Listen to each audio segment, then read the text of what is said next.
جی میں معذرت چاہتا ہوں شیخ صاحب، السلام علیکم۔ السلام علیکم۔ کیسے ہیں بھائی صاحب؟ خیریت سے ہیں؟ اللہ تعالیٰ آپ کو عزت دے۔ آپ کا اسم گرامی کیا ہے؟ تعارف کرائیں۔ منیر عباس۔ آپ منیر عباس ہیں؟ پہلے آپ نے کال کیا تھا نا، 2-3 دفعہ آپ سے بات ہو چکی ہے۔ منیر عباس چشتی صاحب جی، فضیلت الشیخ کیسے ہیں؟ خیریت سے ہیں آپ؟ ٹھیک ہے، خیریت ہے۔ اللہ تعالیٰ کا احسان ہے، بہت مہربانی۔ حکم کریں بھائی۔ جی اجازت ہے، بات شروع کروں میں؟ جی بسم اللہ۔ اچھا،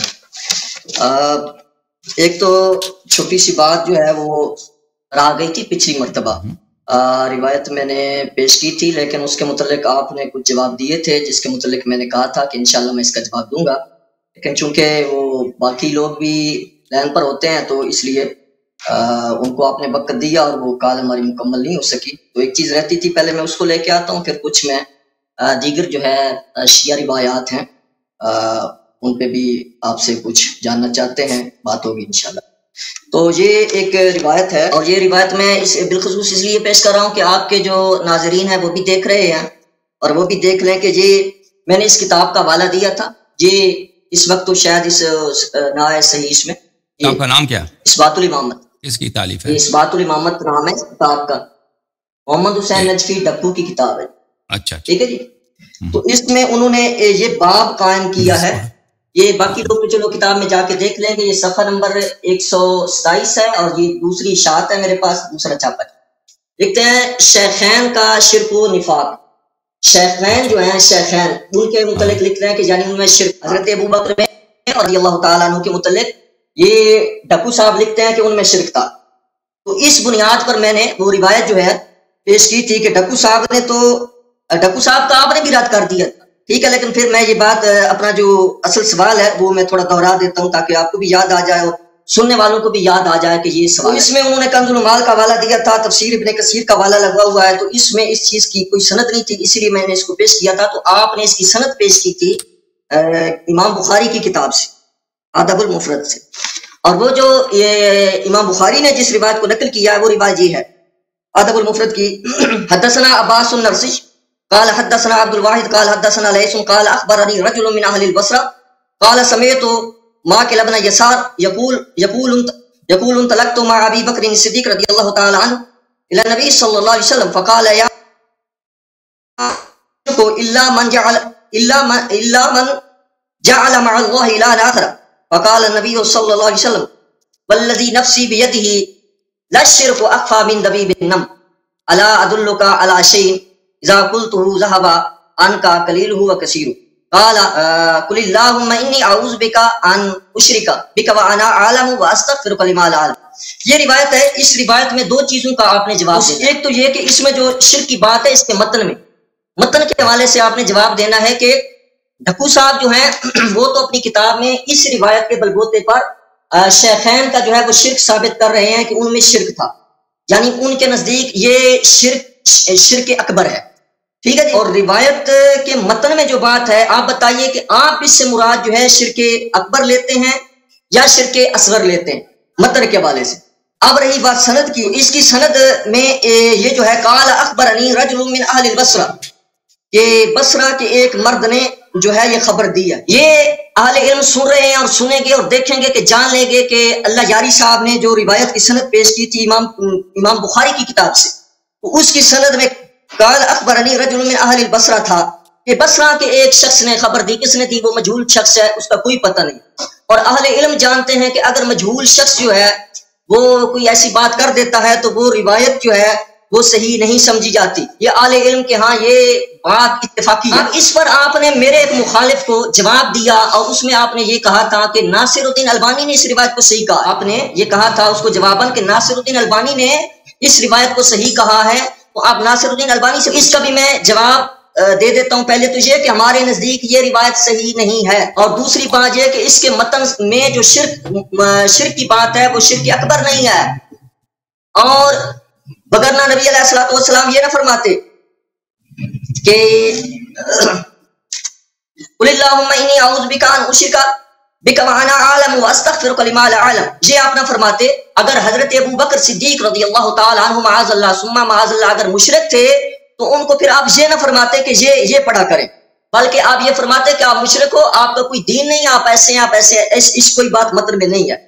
رہی بات وہ سند کی جس کو آپ ناصر الدین البانی کے کہنے پر صحیح قرار دے رہے ہیں، تو یہ ساری دنیا جانتی ہے الحمدللہ ہمارا ناصر الدین البانی کو کے ساتھ نہ کوئی تعلق ہے، وہ سلفیوں کا ہے، ہمارا اس سے کوئی رشتہ کوئی تعلق، ہم اس کی تحقیق کو اور اس کے حکم کو نہیں۔ دوسری بات، اگر آپ یہ پھر مجھے بھی کہیں کہ جی ناصر الدین البانی نے صحیح کہا، اس سے جا کے پوچھے، تو ہم یہ کہیں گے کہ باقر مجلسی نے بہت ساری روایات کو حسن کہا ہوا ہے، صحیح کہا ہوا ہے میراث العقول کے اندر، اور آپ ان کے بارے میں کہتے ہیں کہ یہ جو ہے ضعیف ہیں، اور جس کو اس نے ضعیف کہا ہوا ہے آپ اس کو صحیح کہتے ہیں۔ اس سے یہ پتہ چلتا ہے کہ آپ بھی یہ بات مانتے ہیں کہ بعض حکم لگانے والے کسی روایت کے متعلق کہہ دیتے ہیں کہ یہ روایت صحیح نہیں ہے، تو آپ اس کو کہتے ہیں جی نہیں یہ صحیح ہے۔ جب وہ کہتے ہیں کہ یہ ضعیف ہے تو آپ کہتے ہیں نہیں جی یہ ضعیف نہیں ہے، یہ تو صحیح ہے۔ یعنی آپ بھی کسی محدث کے لگائے ہوئے حکم کو رد کرتے ہیں، اس کو ٹھکراتے ہیں۔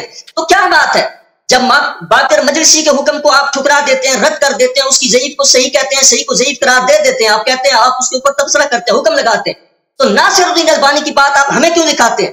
ہمیں کیوں کہتے ہیں کہ جی ناصر الدین البانی نے اس کو صحیح کہا ہے اور ناصر الدین البانی سے جا کے پوچھو؟ تو یہ بات بالکل کلیئر ہے۔ پہلی بات، ناظرین سب سنی شیعہ سب دیکھیں، امام بخاری کی کتاب ادب المفرد کے اندر یہ بات واضح ہے، اس کی سند میں ہے کہ اس کی سند میں قال اخبرنی رجل من اہل البصرہ، بصرہ کے ایک شخص نے خبر دی، میں کہتا ہوں یاری صاحب، اس کے سارے ساتھی، اس کے سارے علماء، ساری ٹیم، سارے شیعہ اکٹھے ہو جائیں اور اس روایت کی سند میں یہ جو بصرہ کا شخص ہے، یہ جس کی طرف اشارہ کیا گیا ہے سند کے اندر، وہ ڈھونڈ کے لائے۔ کس طرح سے آپ اس روایت کو صحیح کہتے ہیں اور صحیح کہہ کے آپ حضرت ابوبکر صدیق رضی اللہ عنہ آپ ہنسیں، آج انشاءاللہ بڑا ہنسیں گے، میں بھی ہنسوں گا۔ آپ کس طرح سے ابوبکر صدیق کو معاذ اللہ مشرک کہتے ہیں، اور آپ کے ڈھکو صاحب جو آپ کا اکلوتا مجتہد ہے پاکستان میں، اکلوتا مجتہد، وہ اس روایت کے بلبوتے پر ابوبکر صدیق کو مشرک کہہ رہا ہے، اور اس کی پوری ٹیم پورے پاکستان میں اس کے ماننے والے شیعہ اس روایت کو لے کے جگہ جگہ بیان کر کے ابوبکر صدیق کو پرتان کرتے ہیں، اور آپ بھی کہتے ہیں یہ روایت صحیح ہے۔ کیوں صحیح ہے بھائی؟ جب آپ کے خلاف روایت جاتی ہے تو آپ اس کو اٹھا کے پھینک دیتے ہیں، اور ابوبکر صدیق کے خلاف روایت ہے اس میں یہ لفظ واضح موجود۔ آواز آ رہی ہے میری؟ آواز آ رہی ہے جی، آواز آ رہی ہے، پکچر فریز ہے۔ ختم ہو گئی بات آپ کی منیر صاحب، ختم ہو گئی بات آپ کی یا مزید کہنا ہے؟ بات ختم ہے یا مزید کچھ کہنا؟ جی میں نے یہ بات ختم ہو گئی ہے میری طرف سے، اس کا جو آپ اس پہ جو کہنا چاہتے ہیں آپ کہیں، پھر انشاءاللہ اگلی بات۔ اچھی بات ہے، میں آپ کے باتوں کو اچھی طرح سے سمجھا ہوں اور اس کا میں جواب دوں گا انشاءاللہ تبارک و تعالی۔ آپ مجھے جو ہے میری بات کو نہ کاٹیں۔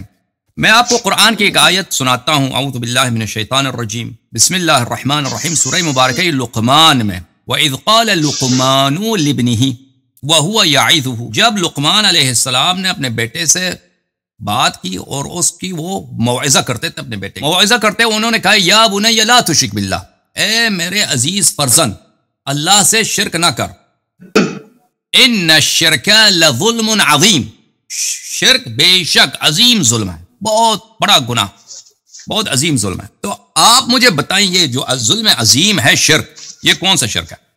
اس میں کوئی تفریق ہے؟ منیر عباس صاحب کی لائن جو ہے کمزور، منیر عباس صاحب شاید وہ کچھ کہہ رہے ہیں، مجھے تو سنائی نہیں دے رہی، پکچر اس کا بھی نہیں۔ جب آپ لائن پہ آ جائیں تو پلیز جواب دینا۔ اب جہاں تک سند کی بات ہے میرے معزز ناظرین، میں آپ کی خدمت میں عرض کروں کہ یہ کتاب ہے کتاب الادب المفرد لمحمد ابن اسماعیل البخاری، چھاپ دار الصدیق، تحقیق ہے محمد ناصر الدین الالبانی کی، اور یہ کتاب چھپی ہے سنہ 2000 میں سعودی عرب میں چھپی ہے۔ یہاں پر صفحہ نمبر 247 میں یہاں پہ حدیث ہے، یہ بالکل صحیح فرما رہے ہیں کہ معقل ابن یسار نے کہا ہے انطلقت ما اخبرنی رجل من اہل البصرہ، ایک بصری آدمی نے مجھے خبر دیا کہ میں ابو بکر کے ساتھ گیا تھا، تو ابو بکر نے کہا للشرک فیکم اخفی من دبیب النمل، کہ رسول پاک صلی اللہ علیہ وسلم نے ہم سے کہا کہ آپ میں شرک ہے، اور آپ میں جو شرک ہے وہ چونٹی کے حرکت سے زیادہ مخفی ہے، یعنی یہ آپ میں چھپا ہوا شرک۔ اس کے متعلق البانی صاحب نے کہا ہے کہ یہ حدیث صحیح ہے، یہ حدیث صحیح ہے۔ اب آپ کہتے ہیں میں البانی کو نہیں مانتا، ٹھیک ہے آپ کی مرضی ہے، آپ آزاد آدمی ہیں، آپ البانی کو نہیں مانتے، لیکن عالم اسلام کا ایک بہت بڑا طبقہ ہے وہ البانی صاحب کی تصحیحات کو وہ مانتے ہیں، تو کم از کم ان کے نزدیک آپ نہیں کہہ سکتے کہ ان کے نزدیک یہ حدیث ضعیف ہے۔ پھر اس حدیث کو کس نے نقل کیا؟ اس حدیث کو محمد ابن اسماعیل البخاری نے نقل کیا. یہ حدیث اگر آپ اس کو صحیح نہ بھی مان لیں جو اس انداز سے محمد ابن اسماعیل البخاری نے لایا اپنی کتاب میں، اس کو کم از کم آپ ضعیف کہہ سکتے ہیں، لیکن آپ یہ نہیں کہہ سکتے کہ یہ حدیث جھوٹی ہے. بہت فرق ہوتا ہے کذب حدیث میں اور ضعیف حدیث میں. ایک حدیث ہو سکتا ہے کہ ضعیف ہو لیکن اس کی جھوٹی ہونے پہ کوئی دلیل نہ ہو. لیکن میں آپ کی خدمت میں عرض کروں، یہ اس کتاب کا صرف یہ مصدر یہ نہیں ہے. آپ نے کال کیا تھا یا اس دوست نے کال کیا تھا اس حدیث کے متعلق وہ سوال کر رہا تھا، یہ صرف اس کتاب میں نہیں آیا، اس کے اور بھی مصادر ہیں. ملاحظہ فرمائیے، یہ کتاب مسند ابی یعلا الموصلی، تحقیق و تعلیق ارشاد الحق الاثری، ادارۃ العلوم الاثریہ، فیصل آباد. وہ ایک کتاب چھپی ہے بیروت لبنان میں سنہ 1988. یہاں پہ صفحہ نمبر 60 میں وہ کئی اسانید کے ساتھ اس حدیث کو نقل کرتے ہیں. کئی اسانید. حدیث نمبر 54، اخبرنی لیث بن سلیم عن ابی محمد عن حذیفہ عن ابی بکر. حذیفہ ابن الیمان رضی اللہ تعالیٰ عنہ روایت کرتے ہیں ابو بکر سے، اما حضر ذلك حذیفہ من النبی صلی اللہ علیہ وآلہ وسلم واما اخبرہ ابو بکر. راوی کہتے ہیں کہ یا تو ابو حذیفہ نے خود یہ پیغمبر صلی اللہ علیہ وآلہ وسلم سے سنا ہے یا حذیفہ نے ابو بکر سے سنا. اچھا، کہ نبی صلی اللہ علیہ وآلہ وسلم نے ابو بکر سے کہا الشرک فیکم اخفی من دبیب النمل، کہ شرک آپ میں چھپا ہوا ہے اور چونٹی کی جو حرکت ہے وہ مشکل سے نظر آتی ہے، اسی طرح آپ میں شرک جو ہے آپ چھپا ہوا شرک ہے آپ. پھر اگلا جو حدیث ہے وہ یہ ہے، حدیث نمبر 55 ہے، ان ابی محمد عن معقل بن یسار حدثني ابو بکر عن النبی صلی اللہ علیہ وآلہ وسلم. پھر ایک دوسری سند کے ساتھ حدثنا عبد العزیز بن مسلم حدثنا لیث عن ابی محمد عن معقل بن یسار. وہی روایت، اس میں سب رجال مذکور ہیں، اس میں کوئی ایسی نہیں ہے کہ رجل من البصرہ، سب مذکور ہیں، اسامی مذکور. ابو بکر نے کہا کہ الشرک اخفی، ابو بکر نے کہا کہ رسول پاک صلی اللہ علیہ وسلم نے فرمایا الشرک اخفی فیکم من دبیب النمل، کہ شرک آپ میں مخفی ہے، شرک آپ کے دلوں میں شرک چھپا ہوا شرک موجود ہے. وہ چونٹی کی حرکت سے بھی زیادہ، جو چونٹی کی حرکت کو آپ دیکھتے ہیں نا تو پتہ نہیں چلتا چونٹی جا رہا ہے نہیں جا، وہ بہت غور سے دیکھنا پڑتا ہے. اسی طرح آپ میں شرک ہے، آپ لوگوں میں شرک ہے لیکن آپ نے اس کو اپنے اندر چھپایا ہوا. اچھا، اس کے بعد پھر ہے سند کے ساتھ، اگلی سند کے ساتھ نقل کرتے ہیں کہ میں ابو بکر کے ساتھ گیا تھا اور اس میں بھی سب رجال مذکور ہیں، رجل من البصرہ کچھ بھی نہیں، سب رجال مذکور ہیں. حدثني ابو بکر عن النبی صلی اللہ علیہ وآلہ الشرک اخفی فیکم من دبیب. پھر یہ متعدد اسانید کے ساتھ، ایک سند جو بخاری صاحب کی سند ہے اس میں ایک رجل ہے مجہول ہے، لیکن جو ابو یعلا الموصلی صاحب کی جو اسانید ہیں اس میں سب رجال مذکور ہیں، مختلف اسانید، سند بھی نہیں، متعدد اسانید کے ساتھ وہ نقل کرتے ہیں کہ رسول اللہ صلی اللہ علیہ وآلہ وسلم نے یہ جملے ابو بکر سے کہا ہے. اور ابو بکر کو اس عیب کے ساتھ حضرت رسالت پناہ صلی اللہ علیہ وآلہ وسلم کی لسان اقدس سے، اس عیب اور اس صفت سے، لظلم عظیم، جس سے اللہ تعالیٰ نے فرمایا کہ سب سے عظیم جو گناہ شرک ہے، اللہ تعالیٰ نے یہ جملے ابو بکر کے لیے فرمائے ہیں اور یہ متعدد اسانید کے ساتھ آپ ہی کے کتب سے میں نے دکھائے ہیں. اب آپ کہتے ہیں کہ وہ سند بخاری کے سند میں کچھ گڑبڑ ہے، اس میں ایک رجل مجہول ہے، تو دوسری اسانید بھی موجود ہیں، ان کو بھی دیکھا جائے. میرے معزز ناظرین، یہ کتاب نزہۃ النظر فی توضیح نخبۃ الفکر فی مصطلح اہل الاثر، تالیف حافظ ابن حجر الاسقلانی، بہت مشہور معروف اہل علم جو احادیث میں تحقیق کرتے ہیں وہ جانتے ہیں کہ یہ نزہۃ النظر علوم الحدیث میں بہت ہی اساسی کتب میں سے ہے، کلیدی کتب میں سے ہے. اچھا، یہ کتاب چھپی ہے سنہ 2001 میں. اس کتاب میں آپ کو لے کے چلتے ہیں صفحہ نمبر 78 میں، صفحہ نمبر 78 میں 78 میں الصحیح لغیرہ، کہ بعض احادیث ہوتے ہیں کہ ان کی سند اگر فی نفسہا، اس میں کوئی ضعف ہو، کوئی لین ہو، کوئی کمزوری ہو، تو وہ شواہد کے ذریعے سے اور متابعات کے ذریعے سے دوسری روایات کو دیکھ کر، اسانید کو دیکھ کر وہ صحت کی درجے تک ان کی ترقی ہوتی ہے، وہ صحیح بن جاتے ہیں، ان کی تقویت ہوتی ہے. وہ فرماتے ہیں وَبِكَثْرَةِ طُرُقِهِ يُصَحَّحُ، بِكَثْرَةِ طُرُقِهِ يُصَحَّحُ.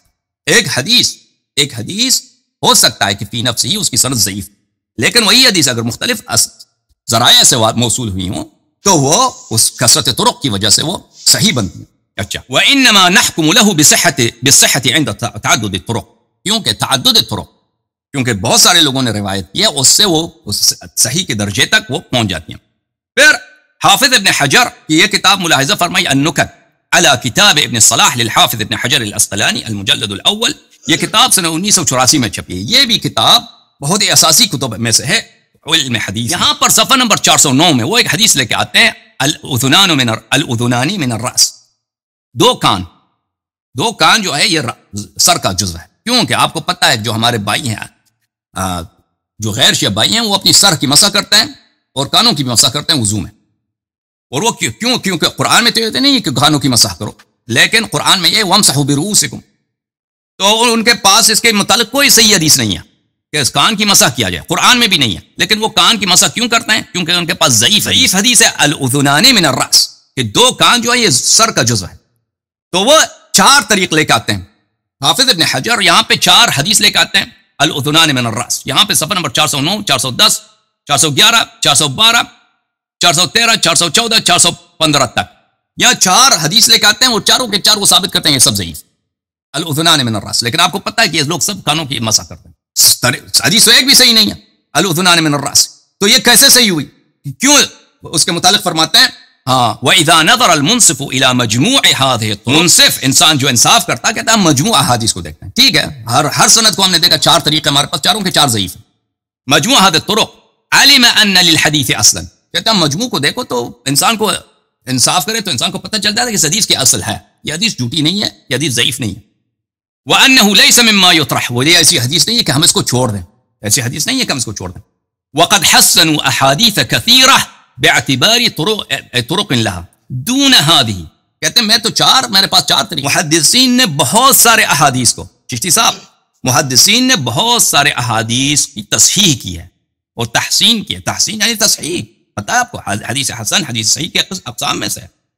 محدثین نے تعدد طرق کی وجہ سے بہت ساری احادیث کی تصحیح کی. دون هذه، 4 سے کمتر حدیث ہے ہمارے پاس، اور اس کی مثالیں بہت زیادہ ہیں آپ لوگوں کے کتب میں. حدیث 2 طریق سے 3 طریق سے آتے ہیں. تو بعض دفعہ تو یہ ہے کہ میں نے دیکھا ان کی کتب میں، مثلا الازہار المتناثرہ فی الاحادیث المتواترہ، سیوطی کے پاس ایک حدیث ہے 4 طریق سے، وہ حکم کرتا ہے کہ یہ متواتر ہے. نہ صرف صحت کے حکم کرتا ہے بلکہ 4 طریق کی وجہ سے وہ حکم کرتا ہے اس کی تواتر کی.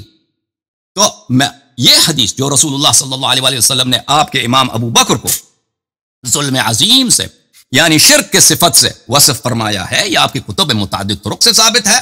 آپ نے ایک طریق کے متعلق بات کی ہے. اگر یہ بقیہ طرق یہ ضعیف بھی ہوں فی انفسہم، تو یہ کثرت طرق کی وجہ سے ان کی صحت کا آپ انکار نہیں کر سکتے. اچھا یہ بات. اب آپ کا سوال یہ ہے کہ کیا یہ شرک عظیم جو یہ شرک ابو بکر سے اس کو موصوف فرمایا ہے، یہ شرک کون سا شرک ہے؟ شرک اکبر ہے یا غیری ہی ہے؟ دیکھیں جو رسول پاک صلی اللہ علیہ وسلم نے اپنی حدیث میں فرمایا، آپ کی کتاب میں موجود ہے، وہ اتنا ہی ہم اس کے متعلق بات کر سکتے ہیں. رسول اللہ صلی اللہ علیہ وسلم نے فرمایا کہ آپ میں شرک ہے. قرآن مجید نے فرمایا شرک جیسا بھی ہو، لا تشرک باللہ، اللہ سے شرک نہ کرو. یہ نہیں فرمایا یہ شرک اکبر ہے یا شرک اصغر ہے، یہ شرک خفی ہے یا شرک جلی ہے. ٹھیک ہے نا، اس کا اللہ نے کوئی تقسیم نہیں فرمایا. اللہ نے فرمایا ان الشرک لظلم عظیم، شرک جو ہے بہت عظیم گناہ ہے. جیسا بھی ہو تو اس سے ثابت ہوتا ہے کہ جو شخص اس صفت سے متصف ہے وہ ظالم عظیم ہے. لذا ہم جس شخص کو رسول پاک صلی اللہ علیہ وسلم نے مشرک کہا ہے، ہم اس کو مشرک کہہ سکتے ہیں. ٹھیک ہے، اور اس کو ظالم عظیم بھی کہہ سکتے ہیں. اور اس کے علاوہ قرآن مجید میں ملاحظہ فرمائیے کہ اللہ تعالیٰ نے کیا فرمایا. سورہ مبارکہ بقرہ میں ملاحظہ فرمائیے. اعوذ باللہ من الشیطان الرجیم، سورہ مبارکہ بقرہ، البقرہ. یہاں پر بلی وَإِذِ ابْتَلَىٰ إِبْرَاهِيمَ رَبُّهُ بِكَلِمَاتٍ فَأَتَمَّهُنَّ قَالَ إِنِّي جَاعِلُكَ لِلنَّاسِ إِمَامًا. جب ابراہیم علیہ السلام کی ہم نے امتحان لے لیا تو امتحان میں وہ پاس ہو گئے، کامیاب، سرفراز. تو ہم نے کہا کہ ہم آپ کو للناس اماما، لوگوں کا امام بناتے ہیں. قال ومن ذریتی، انہوں نے عرض کیا کہ میری ذریہ، میری اولاد، اس کو بھی امامت دیا جائے گا. قال لا ینال احد الظالمین، فرمایا کہ امامت میرا عہدہ ہے، یہ ظالم کو نہیں مل سکتا، امامت ظالم کو نہیں مل سکتا. اچھا اب صحیح سند کے ساتھ آپ کی کتاب، معتبر سند کے متعدد اسانید کے ساتھ آپ کی کتاب میں ابو بکر کو رسالت پناہ صلی اللہ علیہ وسلم نے مشرک کہا. تو شیعوں کا حق ہے کہ کہہ دیں مشرک ہے. بھائی رسول صلی اللہ علیہ وسلم کی تصدیق کرنا، او بھائی یہ ایمان یہی ہے کہ ہم ان کی تصدیق کریں یا تکذیب کریں. جو شخص رسول اللہ صلی اللہ علیہ وسلم کی تکذیب کرتا ہے وہ ہے ہی کافر جہنم. جو ان کی تصدیق کرنے میں تذبذب کرتا ہے، ہچکچاتا ہے، وہ بھی کافر جہنم. ایمان ہی یہی ہے کہ آمنا، جو بھی رسول پاک صلی اللہ علیہ وسلم فرمائے وہ ہم اس کی تصدیق کریں. تو جب اس کو رسول پاک صلی اللہ علیہ وسلم نے فرمایا کہ مشرک، تو پھر آپ کا بھی فریضہ بنتا ہے قرآن نے کہا جو مشرک جو بھی ہے ظالم عظیم ہے، تو آپ کا بھی فریضہ بنتا ہے کہ قرآن کی تصدیق کرو، قرآن کی مخالفت نہ کرو، کہہ دو کہ یہ ظالم عظیم۔ پھر قرآن نے فرمایا کہ امامت ظالم کو نہیں مل سکتا، بالخصوص اگر ظالم عظیم ہو، اس کا ظلم عظیم ہو، تو اس کو کیسے مل سکتا ہے؟ جب قرآن نے فرمایا واضح الفاظ میں کہ امامت ظالم کو نہیں مل سکتا، تو ظالم عظیم کو آپ لوگوں نے کیسے اپنا امام بنا دیا، جس کو رسول اللہ صلی اللہ علیہ وسلم نے فرمایا کہ مشرک ہو؟ بہرحال تو اس سے یہ پتہ چلا اس کا کہ یہ سب باتیں آپ کو تصدیق کرنا ضروری ہے، کہ اس شخص کا مشرک ہونا، اس شخص کا ظالم عظیم ہونا، اور اس کی امامت کا انکار کرنا، یہ قرآن کی روح سے، سنت کی روح سے، یہ شرط ایمان ہے کہ اگر آپ نے نہیں کیا تو آپ نے قرآن کا انکار کیا، آپ نے رسول اللہ صلی اللہ علیہ وسلم کی صحیح احادیث کا تکذیب کیا۔ اب ایک اور بات رہی کہ نہ صرف یہ صفات اس شخص کے لیے ثابت ہوتی ہیں، ایک صفات اور بھی ثابت ہے۔ اذا جاءك المنافقون قالوا نشهد انك لرسول الله والله يعلم انك لرسوله والله يشهد ان المنافقين لكاذبون۔ بس میں ختم ہو ختم، بس 30 سیکنڈ مارے، 45 سیکنڈ میرا آخری جملہ۔ منافق آپ کے پاس آتے ہیں، کہتے ہیں ہم شہادت دیتے ہیں آپ اللہ کے رسول ہیں۔ اللہ شہادت دیتا ہے کہ آپ اللہ کے رسول ہیں، لیکن اللہ شہادت دیتا ہے کہ منافقین جو ہے جھوٹ بولتے ہیں۔ منافق کی پہچان یہ ہے کہ اس کے دل میں کچھ ہے، زبان پہ کچھ اور ہے، ٹھیک ہے نا؟ زبان میں تو وہ کہتا ہے لا الہ الا اللہ محمد رسول اللہ صلی اللہ علیہ وسلم، لیکن دل میں انکار، شرک، ٹھیک ہے نا؟ تو پھر مشرک ہونا ثابت، ظالم ہونا ثابت، امامت اس شخص کی باطل، چوتھا صفت کہ اس کا منافق ہونا بھی الحمدللہ ثابت ہو گیا، کیونکہ جب اس کی زبان میں توحید ہے، دل میں شرک ہے، پیغمبر نے خبر دیا، تو پھر بات ختم۔ بسم اللہ مولوی صاحب، میری بات ختم، حکم کریں۔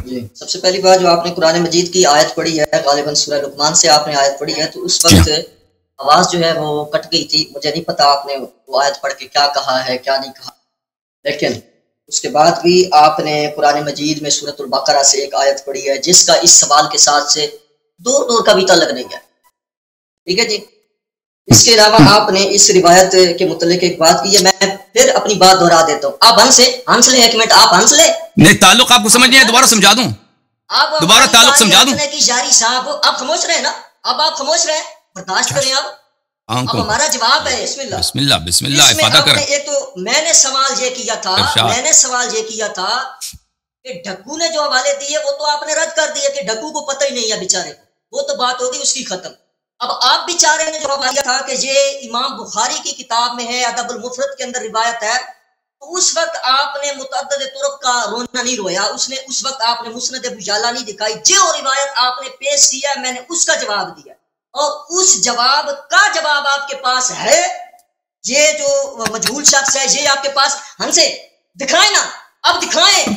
اچھا آگے آپ متعدد طرق کو جو آپ نے دھوکہ دیا ہے، اب میں کہتا ہوں شیعہ سنی سارے سنیں گے، اور میں ابھی حوالہ دیتا ہوں، لگ پتہ جائے گا آپ کو۔ پچھلی کال میں بھی آپ نے کہا متعدد طرق ہیں جی، یہ جو راوی ہے میمون الکندی اس کی توثیق ثابت ہو جاتی ہے، فلاں روایت سے ثابت ہو جاتی ہے، فلاں روایت سے فلاں سند اتنی اکٹھی ہو جائے تو متعدد طرق جو ہیں وہ روایت اس سے حسن ہو جاتی ہے، صحیح کے درجے میں چلی جاتی ہے۔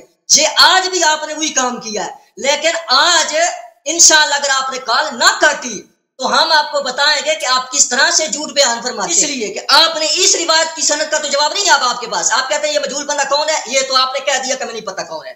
اگر ہے پتا تو لے کے آئیں، اس کی سند کے اندر ایسے اسکرین پہ ایسے دکھائیں کہ یہ ادب المفرد ہے امام بخاری کی، اور یہ اس کی سند ہے، اور اس کی سند میں یہ راوی ہے جو ان کو نظر نہیں آیا، اب دکھائیں نا، کیوں نہیں دکھاتے؟ کیوں آپ نے ناصر الدین البانی کا نام لے کے کہا کہ یہ صحیح ہے؟ پتہ چل گیا سنی شیعہ سارے دیکھیں امام بخاری کی کتاب اٹھا کے کہ یہ روایت جو شاری صاحب نے بڑی دلیری کے ساتھ پیش کی تھی، اور مجھے یہ کہتے تھے کہ یہ اس کو صرف کنز المال میں نہیں ہے، صرف ابن کثیر میں نہیں ہے، بلکہ اس کو امام بخاری نے لکھا ہے، اور اس کی یہ سند ہے، یہ اعلی سند کا جو آپ نے پیش کی تھی۔ اب جو آپ نے طرق بتائیں میں اس کی طرف آتا ہوں، آپ کو ہنسنے کا موقع نہیں ملے گا آج انشاءاللہ آج میں وہ پول کھولنے والا ہوں آپ کا کہ آپ روئیں گے انشاءاللہ۔ آپ نے کہا، میں پھر کہتا ہوں، پھر یہ نہ ہو کہ اب آگے آپ کو ٹائم ملے تو پھر آپ وہی بات دہرانا شروع کر دیں، اس کے یہ طرق ہیں، اس میں اور مسند ابو یعلا آپ نے دکھائی، یہ مجھے اسکرین پہ کوئی نظر نہیں آ رہی اس کی سند، نہ ہی میں اس وقت پہلی نشست میں آپ کہتے ہیں نا کس کی یہ سند ہے، اس کی یہ سند ہے، میں تمام سندوں کا جواب دیتا۔ آپ جو اب رونا رو رہے ہیں پہلے کیوں نہیں کہا آپ نے؟ میں آپ کو تمام سندوں کا جواب دیتا۔ اب آپ سندے لے کے آئے تو جس طرح سے پچھلی نشست میں آپ نے یہ کہا ہے کہ مجھے جو ہے میمون الکندی کی توثیق ڈھونڈنے کے لیے ٹائم دے دیں 5 منٹ، لیکن 5 دن کیا پورا مہینہ گزر گیا، لیکن جاری صاحب کو میمون الکندی کی توثیق نہیں ملی۔ حالانکہ یہ اپنے نشست میں جو انہوں نے بیان کیا تھا اس میں انہوں نے کہا تھا کہ امام ابن حبان نے اس کی توثیق کی ہے، تو ابن حبان انہوں نے نہ کھولی بلکہ انہوں نے کاٹنے میں عفیت جانی. تو اس میں آپ نے متعدد طرق کا حوالہ دینے سے پہلے آپ کے اوپر لازم تھا کہ جو روایت آپ نے پیش کی اور آپ نے دوسرے میرے مخالف کو یہ کہا تھا اس قربانی نے صحیح کہا، قربانی کی بات کا تو جواب میں نے دے دیا ہے. اور اس روایت کی سند کے اندر جو ہے وہ مجہول شخص تو موجود ہے، وہ تو آپ سے ثابت ہو نہیں رہا. اب آ گئے ہیں آپ متعدد طرق کی طرف. ٹھیک ہے، اب ہنسلے میں اب آپ کو متعدد طرق کا بھی آپ کا جو نخرہ ہے، جو آپ سمجھتے ہیں کہ یہ میں نے کوئی بہت بڑی ہے جی، اور اس سے حضرت ابوبکر صدیق رضی اللہ تعالیٰ عنہ کو معاذ اللہ آپ نے مشرک کہنے کی جسارت. یاد رکھیں، اب آپ نے میرے ساتھ بات ہونے میں آپ نے یہ بات کی ہے نا، تو میں یہ حق رکھتا ہوں کہ میں آپ کے بزرگوں کو کیا کی وہ باتیں کھولوں کہ برابر ہو جائے معاملہ، لیکن آپ لحاظ نہیں رکھتے. اب جب آپ کی باری آتی ہے تو آپ ابوبکر صدیق کو معاذ اللہ مشرک کہنا شروع کر دیتے کہ رسول پاک صلی اللہ علیہ وآلہ وسلم نے فلاں کو مشرک کہا ہے، فلاں کو یہ کہا ہے. جو جب روایت ثابت نہیں ہے تو تم کس منہ سے کہتے ہو کہ رسول کریم نے ان کو مشرک کہا؟ جو آپ نے متعدد طرق پر رونا رویا ہے اور کہا ہے کہ یہ نزہۃ النظر میں امام اسقلانی نے اس کو لکھا، اور النکت جو ابو عمرو عثمان بن عبد الرحمن کی کتاب ہے مقدمۃ ابن صلاح، اس کی جو شرح ہے النکت، اس کا آپ نے حوالہ دیا اور آپ نے کہا کہ اس میں ابن حجر نے بھی یہ بات کہی ہے کہ کثرت جو ہوتے ہیں طرق جو ہے کثرت سے پائے جائیں تو وہ روایت جو ہے صحیح ہو جاتی ہے. آپ یہ النکت جس کتاب کی شرح ہے یعنی مقدمہ ابن صلاح کا جو ہے اس کی جو شرح ہے اس کے اندر جا کے دیکھیں نا، دیکھیں کہ وہاں کیا لکھا ہے. طرق سنی شیعہ سنیں اور جاری سے پوچھیں کہ وہاں متعدد طرق کے متعلق کیا لکھا ہے، کہ وہاں یہ بات لکھی ہوئی ہے، وہاں یہ بات لکھی ہوئی ہے کہ ہر روایت کے متعدد طرق اس کو صحیح نہیں قرار دیتے، حسن تک لے کے نہیں آتے، بلکہ وہ ضعیف کی ضعیف اور مردود کی مردود ہی رہتی ہے. آپ یہ جو طرق لے کے آ رہے ہیں، آپ کہہ رہے ہیں کہ مسلم ہے اور اس کی اتنے طرق ہے، آپ ان طرق کو بھی ان کے اندر ایسی جان پیدا کر دیں، کرے نہ پیدا. ایسے منہ سے کہہ دیا کہ یہ طرق ہو گیا، یہ طرق ہو گیا، یہ طرق ہو گیا، جیسے آپ نے میمون الکندی کی متعلق اور خیبر روایت کے متعلق آپ نے کہا تھا کہ اس کا اور طرق ہے اور طرق ہے، اور اس طرح کہہ کے آپ کہتے ہیں کہ جی سب کو پتہ لگ جائے کہ اس کی طرق کی سند بھی دیکھی جائے گی، اور ان طرق کی جب سند دیکھی جائے گی، طرق جب ملائے جائیں گے، جب وہ روایت صحیح کے درجے میں آئے گی تب آپ کہہ سکتے ہیں صحیح ہے. ایسے کہہ دیا تھا طرق ہے تو صحیح ہو گئی ہے، ایسے صحیح نہیں ہوتی. جاری صاحب میں نے آپ کو کہا تھا آپ سارے شیعہ ساتھ لے لیں اور جو آپ نے ادب المفرد کی روایت پیش کی ہے اس کا پہلے جواب دیں. تو آپ نے ڈکار لے لیا، آپ نے اس کو کہہ دیا کہ جی اس کا جو مجہول شخص ہے اس کا میں کوئی پتہ نہیں ہے تو بتائیں. نہیں تو آپ تعدد طرق کو جو آپ نے طرق بولے ہیں وہ طرق آپ نے پہلے کیوں نہیں پیش کیے، اور اب اگر پیش کرتے ہیں تو ان کا صحیح ہونا پیش کریں، یا ان میں اتنی جان دکھائیں کہ وہ حسن کے درجے میں پہنچ جائے.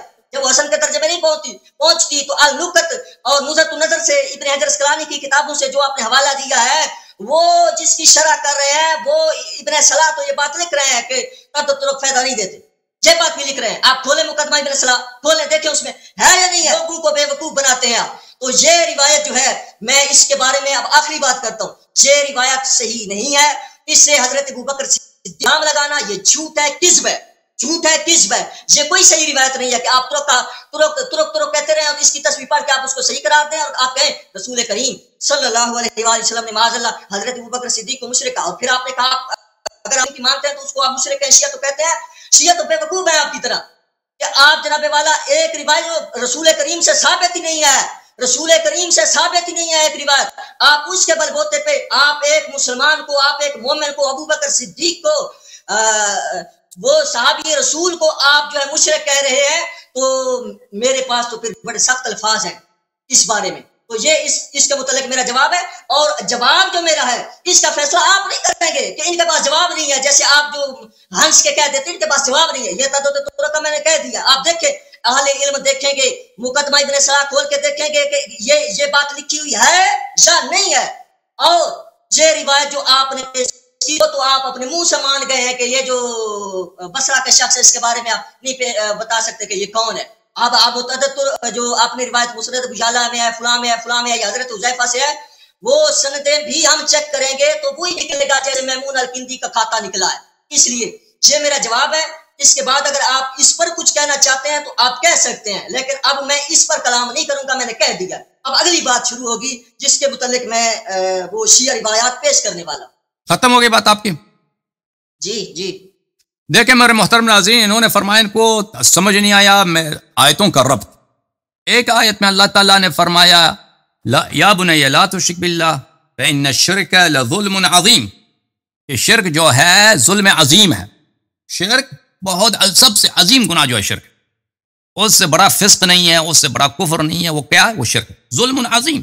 ایک مقام پہ فرمایا، دوسرے مقام پر ان کو سمجھ نہیں آئی تو ان کو سمجھاتے ہیں تاکہ ان کو بیچارے کو سمجھ فرمایا یا بنی لا تشرک باللہ ان الشرک لظلم عظیم، شرک جو ہے ظلم عظیم ہے۔ دوسرے مقام پر اللہ تعالیٰ نے فرمایا، معزز ناظرین ملاحظہ فرمائیے، حضرت ابراہیم علیہ السلام کے جواب میں انی جاعلک للناس اماما قال ومن ذریتی قال لا ینال عہد الظالمین، امامت میرا عہدہ ہے، اللہ نے فرمایا یہ لوگوں کے کام نہیں ہے، میرا عہدہ ہے، ٹھیک ہے؟ اگر اللہ کا عہدہ ہے پھر سقیفہ بنی ساعدہ میں کوئی امام نہیں بنا سکتا، یہ اللہ کا۔ اور فرمایا کہ ظالم کو امامت نہیں ملنا، اور سب سے بڑا ظالم کون ہے؟ جو مشرک ہے، جو مشرک ہے۔ میرے آپ نے دیکھا عزیزوں، سب سے بڑا ظالم کون ہے؟ جو مشرک، جو مشرک۔ اب اس کے بجائے کہ یہ حضرت ہمارے بھائی محترم بھائی رسول اللہ صلی اللہ علیہ وسلم کے صحیح حدیث کی تصدیق کریں، ایمان لائیں، اس کے بجائے کہ اس کی تصدیق کریں، ایمان لائیں، یہ رسول صلی اللہ علیہ وسلم کی بھی تکذیب، قرآن کی بھی تکذیب، کس کی محبت میں؟ ابو بکر کی محبت۔ تو شیعوں کے خلاف تعصب میں نہ رسول کا پرواہ ہے نہ قرآن مجید کا پرواہ ہے۔ اب میں نے آپ کو دکھا دیا ہے کہ یہ حدیث متعدد طرق سے ان کے کتب میں موجود ہیں، اور اس کے باوجود یہ کہتے ہیں ثابت نہیں ہے، کہتے ہیں کہ اس کی صحت ثابت نہیں۔ تو ملاحظہ فرمائیں، میں آپ کو کچھ دلائل ان کے اپنی کتب سے دکھا دیتا ہوں۔ یہ کتاب ہے شرح الامام باحادیث الاحکام، تالیف ابن دقیق العید، یہ بھی بہت بڑے محدث ہیں اور مجتہد ہیں جماعت مخالفین کے، جلد نمبر 4، چاپ دار النوادر، سنہ 2008 میں چھپی ہے۔ فرماتے ہیں یہ بہت عظیم محقق، قد علم ان تضافر الرواة على شيء ومتابعة بعضهم لبعض في حديث مما يشده ويقويه، کہ اگر متعدد راوی ایک ہی حدیث کو نقل کریں، کثرت ایک دوسرے کی بات کی تائید کریں، تو اس سے حدیث کی تقویت ہوتی ہے اور حدیث کی تصحیح ہوتی ہے۔ وربما الحق بالحسن، اور اس سے حدیث حسن بن جاتا ہے، وما يحتج به، اور وہ حدیث حجت بن جاتی ہے۔ یہ واضح ہے اس کے الفاظ۔ اس کے علاوہ میں آپ کی خدمت میں عرض کروں، یہ کتاب ہے کتاب الجامع العلوم والحکم، تالیف الفقیر زین الدین ابی الفرج عبد الرحمن ابن شہاب البغدادی، جز نمبر 2، سن 1999 میں کتاب چھپی ہے، ملاحظہ فرمائی صفحہ نمبر 210 میں۔ وذکر الشیخ رحمہ اللہ ان بعض طرقه تقوی بعض وهو كما قال، کہتے ہیں ہمارے پاس یہ جو اس موضوع پہ جو حدیث ہے یہ اس کے طرق ضعیف ہیں، لیکن کثرت طرق سے ان حدیث کی وقد قال البيهقي في احاديث كثير ابن عبد الله المزني اذا انضمت بعضها الى غيرها من الاسانيد التي فيها ضعف قويت، بیہقی نے بھی فرمایا کہ اگر ایک حدیث ضعیف ہے تو دوسری بھی ضعیف حدیث آ جاتا ہے اسی موضوع پر، اس کی تقویت ہوتی ہے، تحسین ہوتی ہے۔ وقال الجوزجانی، جوزجانی نے كان الحديث المسند من رجل غیر مقنع، اگر حدیث جو ایک شخص سے مروی ہوئی ہے اس کی ہمیں قناعت نہیں ہے، اس حدیث میں ضعف ہے، ارسال ہے، انقطاع ہے، جو بھی ہے، یعنی لا يقنع برواياته وشد ارکانه المسائل بالطرق المقبولة عند ذوي الاختیار استعمل واکتفی به، لیکن اگر دوسری طرق سے وہ حدیث آ جائے، وہ حدیث بذات خود بھی ضعیف ہوں، تو اس سے اس کی کیا ہوتی ہے؟ تصحیح ہوتی ہے۔ اب میں بہت بڑے محدث کی کتاب آپ کی خدمت میں پیش کرنے لگا ہوں، یہ کتاب ہے الجامع لشعب الایمان، تالیف ابو بکر البیہقی، ابو بکر بیہقی کی کتاب ہے، چاپ مکتبۃ الرشد، جزء الخامس، یہ کتاب چھپی ہے سنہ 2003 میں مکہ مکرمہ۔ یہ حدیث لے کے آتے ہیں، حدیث نمبر 3512، کہتے ہیں یہ حدیث جو ہے اسناد ضعیف، سند اس کی ضعیف ہے۔ حدیث لے کے آتے ہیں 3513، کہتے ہیں اس کی سند ضعیف ہے۔ پھر اس کے بعد 3514، اس کی بھی سند ضعیف، 3515، 4 حدیث ہے، مضمون ایک ہی ہے، اسانید ضعیف۔ هذه الاسانید وان كان ضعيفه فهي اذا ضم بعضها الى بعض اخذت قوه والله اعلم، کہتے ہیں یہ اسانید سب ضعیف ہیں، فی نفسها سب ضعیف ہے، لیکن جب ان کو ہم ملاتے ہیں تو یہ تصحیح ہوتی ہے۔ یہ مولوی صاحب سمجھتے ہیں کہ ایک حدیث اگر اسی کی سند دیکھی جاتی ہے، ان کو شاید پتہ ہے، یہ فاضل آدمی ہیں، میں ان کا احترام کرتا ہوں، ہمارے بھائی ہیں، ہم ان کے علم سے استفادہ کرنا چاہتے ہیں، لیکن وہ شاید تعصب میں اس بات کا انکار کرتے ہیں۔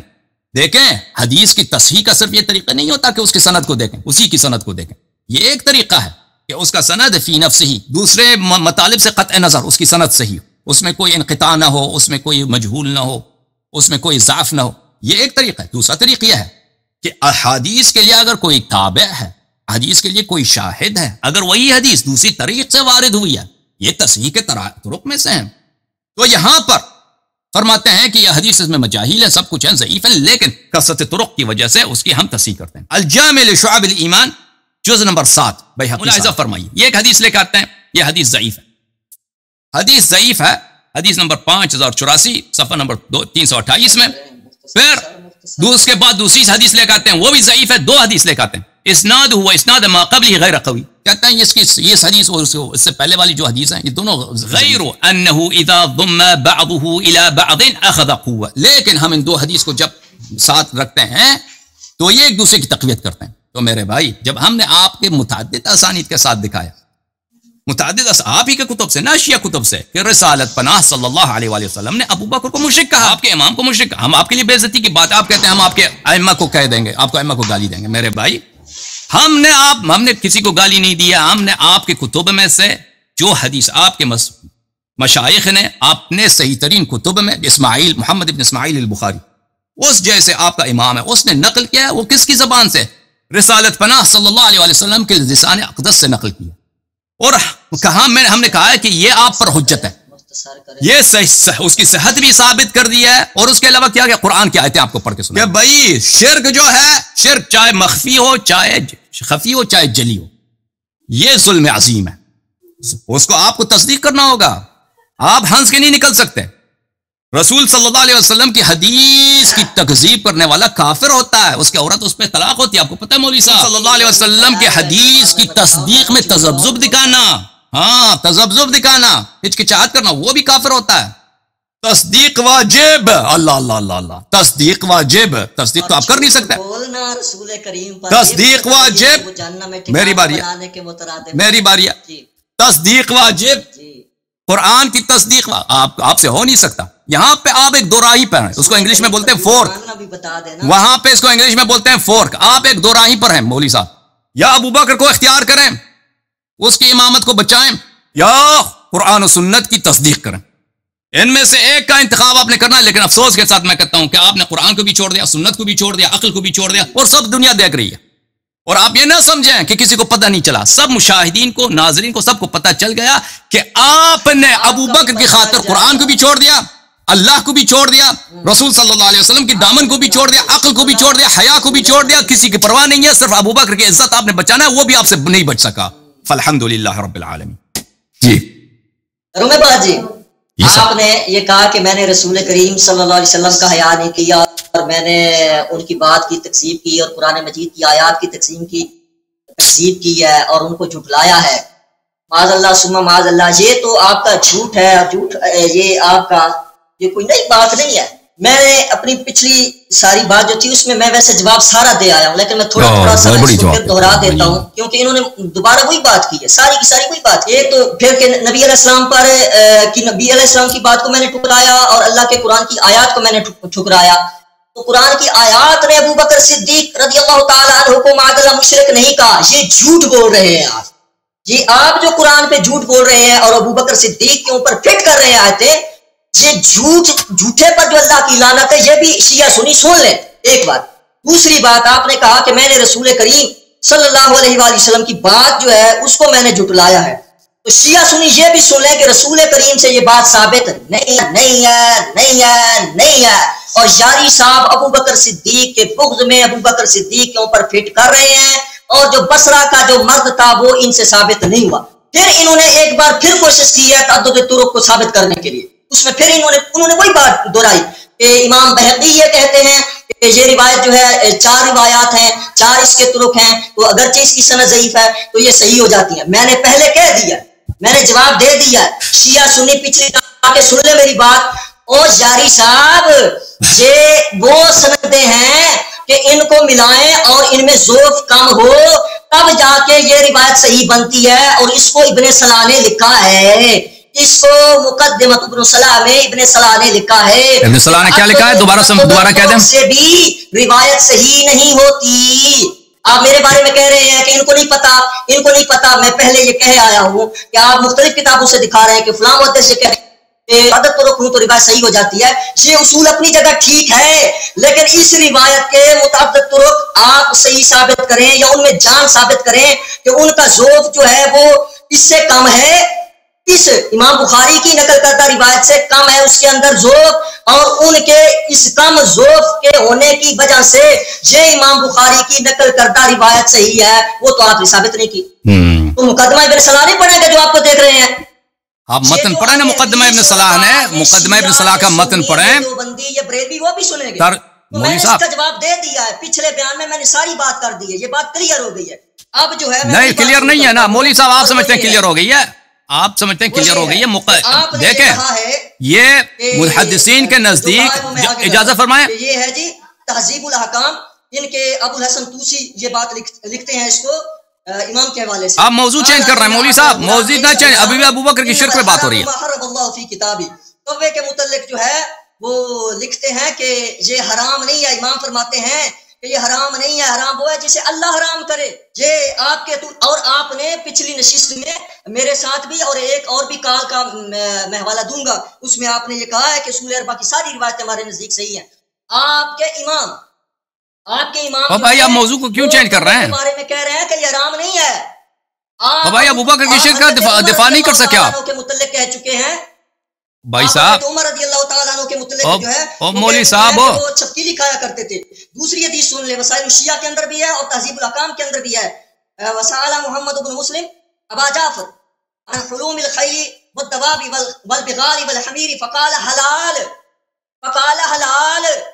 شیعہ سنی سن لیں، ان کے امام کہتے ہیں گدھے کے بارے میں، کھوتے کے بارے میں کہتے ہیں کہ یہ حلال ہے، کھوتا حلال ہے. جاری صاحب کی کتابوں میں کھوتا حلال ہے. اور پتہ لگے ہو رسو جی. تو یہ جو آپ کے امام نے کھوتے کو حلال قرار دیا ہے، یہ ذرا آپ اس کا بھی بتائیں. تو آپ کے ہاں کھوتے کا کیا ہے؟ ہماری کتاب میں کھوتا حلال، آپ کے نزدیک حمیر کیا ہے؟ حمیر جائز ہے کھانا؟ کھایا کریں. امریکہ میں آپ رہتے ہیں تو کھوتا کڑھائی جو ہے لوگوں کو کھلائے نا شیعوں کو، کہ آپ کے امام نے کھوتے کو حلال قرار دیا. آپ کو حضرت عمر رضی اللہ تعالیٰ عنہ نظر آئے ہیں، آپ نے حضرت عمر کے اوپر اعتراض کیا کہ وہ چھپکیلی کھایا کرتے تھے اور یہ کیا کرتے تھے.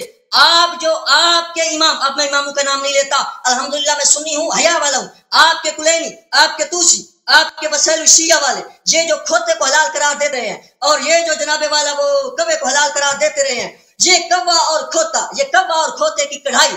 آج آپ اس سکرین پہ امریکہ کے اندر بیٹھ کے یہ اعلان کریں تاکہ آپ سے امریکی بھی راضی ہوں، آپ سے یہودی اور عیسائی بھی راضی ہوں.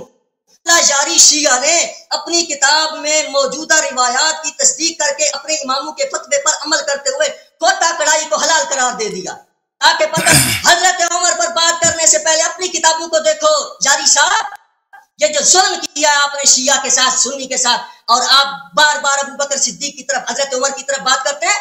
ابھی کھل جاؤں تو سبھی راز حقیقت کھل جائے. تو آپ حضرت عمر کے اوپر اعتراض کرنے سے پہلے یہاں آپ کو آج اعلان کرنا پڑے گا کہ ہماری کتاب میں تہذیب الاحکام میں اور وسائل الشیعہ میں کھوتا حلال لکھا ہوا ہے، اور یہ آپ کھا کے دکھائیں ذرا سکرین پہ کھوتا کڑھائی ذرا کھا کے دکھائیں. جی بسم اللہ جواب. دیکھیں عزیزو، انہوں نے موضوع چینج کیا ہے. کہتے ہیں کھوتے کو عربی اردو پنجاب میں جو ہے گدھے کو کھوتا بولتے ہیں. آواز نہیں آ رہی، آپ کی آواز نہیں آ رہی. آواز مجھے نہیں، میری طرف سے آواز صحیح ہے، آپ کی آواز مجھے آ رہی ہے. آپ اپنا مائکرو وہ چیک کریں نا، ہیڈ فون چیک کریں. جی بولے، آپ آ رہی ہے. دیکھیں یہ میرے محترم، میری آواز آ رہی تھی آپ کو؟ جی آواز آ رہی ہے، آواز آ رہی ہے، صحیح آواز پوری آ رہی ہے. پہلے آ رہی تھی، پہلے بھی آ رہی ہے، پہلے بھی آئی، پوری آواز آئی. جی تو آپ بولیں. آپ کی خدمت میں عرض یہ ہے کہ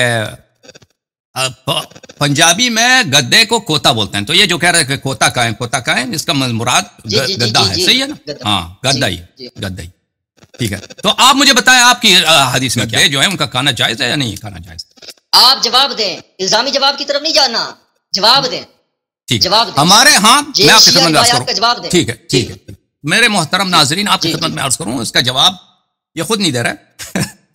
تو پہلی بات یہ ہے کہ بات ہو رہی تھی ابو بکر کی شرک پر، ٹھیک ہے نا؟ وہ اس سے جواب تو نہیں دے سکے. انہوں نے اس کا جواب دے دیا، میں نے اس کا جواب دے دیا ہے. اس کا جواب میں نے دے دیا، وہ خود فیصلہ کریں گے، شیعہ سنی خود فیصلہ کریں گے. ٹھیک. کوتے کا اب جواب دیں، کوتے کڑائی کا. مجھے اپنے خیالات کا اظہار کرنے کا حق دے دیں. تو وہ اس سے وہ کیونکہ اس سے عاجز رہ گئے کہ ہم نے ثابت کیا میرے محترم ناظرین کہ رسول اللہ صلی اللہ علیہ وسلم نے اس فرد کو مشرک بھی کہا. یہ میری گالی نہیں ہے، یہ رسول صلی اللہ علیہ وسلم کے الفاظ ہیں، ان کے اپنے کتاب میں، ان کے اپنے کتاب میں. رسول صلی اللہ علیہ وسلم نے اس شخص کو مشرک کہا، اور قرآن نے ایسے شخص کو جو مشرک ہے اس کو ظالم عظیم کہا ہے، اور قرآن نے کہا ہے کہ اس کی امامت باطل ہے، اور قرآن نے یہ بھی فرمایا ہے کہ ایسا شخص منافق ہوتا ہے.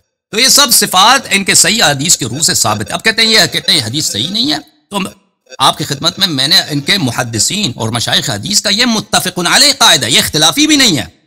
یہ بات جان لیں عزیز کہ تعدد طرق سے حدیث صحیح ہو جاتی ہے، یہ اختلافی بھی نہیں ہے، یہ ایک متفق علیہ اجماعی قاعدہ ہے.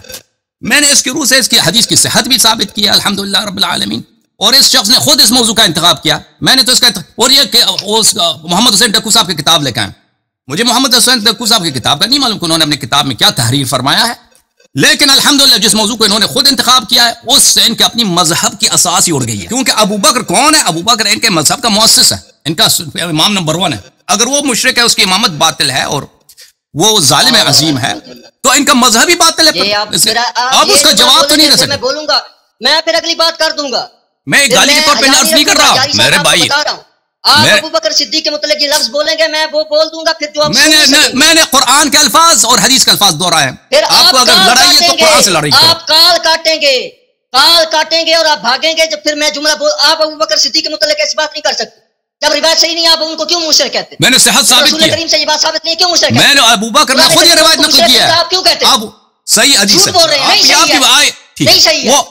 آپ دکھائیں وہ بصرہ کا بندہ دکھائیں، اس سند میں دکھائیں، اس میں دکھائیں. اب میں اس شخص سے کیا کہوں؟ تصحیح حدیث کے لیے کئی طرق ہیں میرے عزیز. اگر ایک ہی حدیث متعدد طرق سے وارد ہوئی ہو، ایک حدیث میں اگر مجہول ہو تو اس سے اس حدیث کے صحت پہ اثر نہیں پڑتا. یہ اجماعی قاعدہ ہے محدثین کا. اس بات کیوں بار بار رو رہے ہیں؟ اس کا جواب دے دیا میں نے، آپ نے لیا، وہ خود فیصلہ کریں. کیونکہ آپ جواب نہیں دے سکتے، آپ نے موضوع چینج کیا ہے. جواب دے کبے والی بات کا جواب. اچھا، ٹائم نہ ضائع کریں اپنا اور لوگوں کا ٹائم نہ ضائع کریں. آپ کال کاٹ دیں گے، باتیں مکمل ہو جانے دیں. اب آپ آتے ہیں کہ انہوں نے موضوع چینج کیا ہے عزیزو. اور کوا حلال ہے جو آپ کے امام نے کہا ہے، اس کا اعلان کرو، فتویٰ دو کہ کوا حلال ہے، گدھا حلال ہے. چلیں اس کا جواب. اب آپ کی خدمت میں عرض کرتے ہیں میرے عزیزو، ہمارے مذہب میں انہوں نے کہا ہے کہ حدیث میں ہے کہ گدھے کو کھانا جائز ہے. ہمارے مذہب میں یہ بھی ہے کہ اس سے طبع انسان متنفر ہے، اس کا کھانا تو جائز حلال ہے. حلال کا لفظ بولیں، حلال کا لفظ بولیں، حلال لکھا ہوا ہے. یہ بالکل حدیث میں یہ موجود ہے، آپ کے مذہب میں بھی جائز ہے. یہ کوئی ایسا بات نہیں. آپ مجھے اب پلیز میں بات جواب دینے لگا ہوں نا، جواب میں آپ بات نہ. تو اس میں یہ بھی ہے کہ اس میں کراہت ہے، اس کو نہیں کھانا چاہیے، ہمارے احادیث میں یہ موجود ہے. اچھا، اب ان کے اپنی مذہب کے متعلق میں آپ کی خدمت میں کچھ باتیں عرض کروں کہ اگر یہ ہم پہ الزامی جواب کی طرف آپ جائیں گے تو پھر وہی بات کروں گا میں. اب مجھے بات کرنے دیں نا بھائی پلیز. میرے بات آپ کریں گے پھر میں کروں گا. آپ کر لیں اپنی باری میں، آپ اپنی باری میں بات کریں بھائی.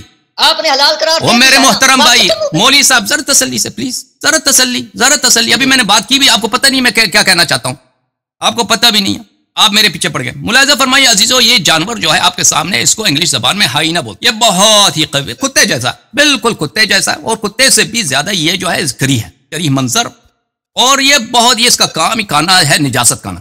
اچھا، اس کے متعلق آپ کی خدمت میں عرض کریں کہ اس کا حکم ان کے مذہب میں، ہمارے بھائیوں کے مذہب میں، ان کے صحابہ کے مذہب میں اس کا حکم کیا؟ آپ پھر الزامی جواب دے رہے ہیں نا، تو کیا اس کو آپ کھیرتے ہیں، پھر آپ. مجھے جواب دینے کا حق نہیں ہے، آپ کو جواب دینے کا حق ہے، مجھے نہیں.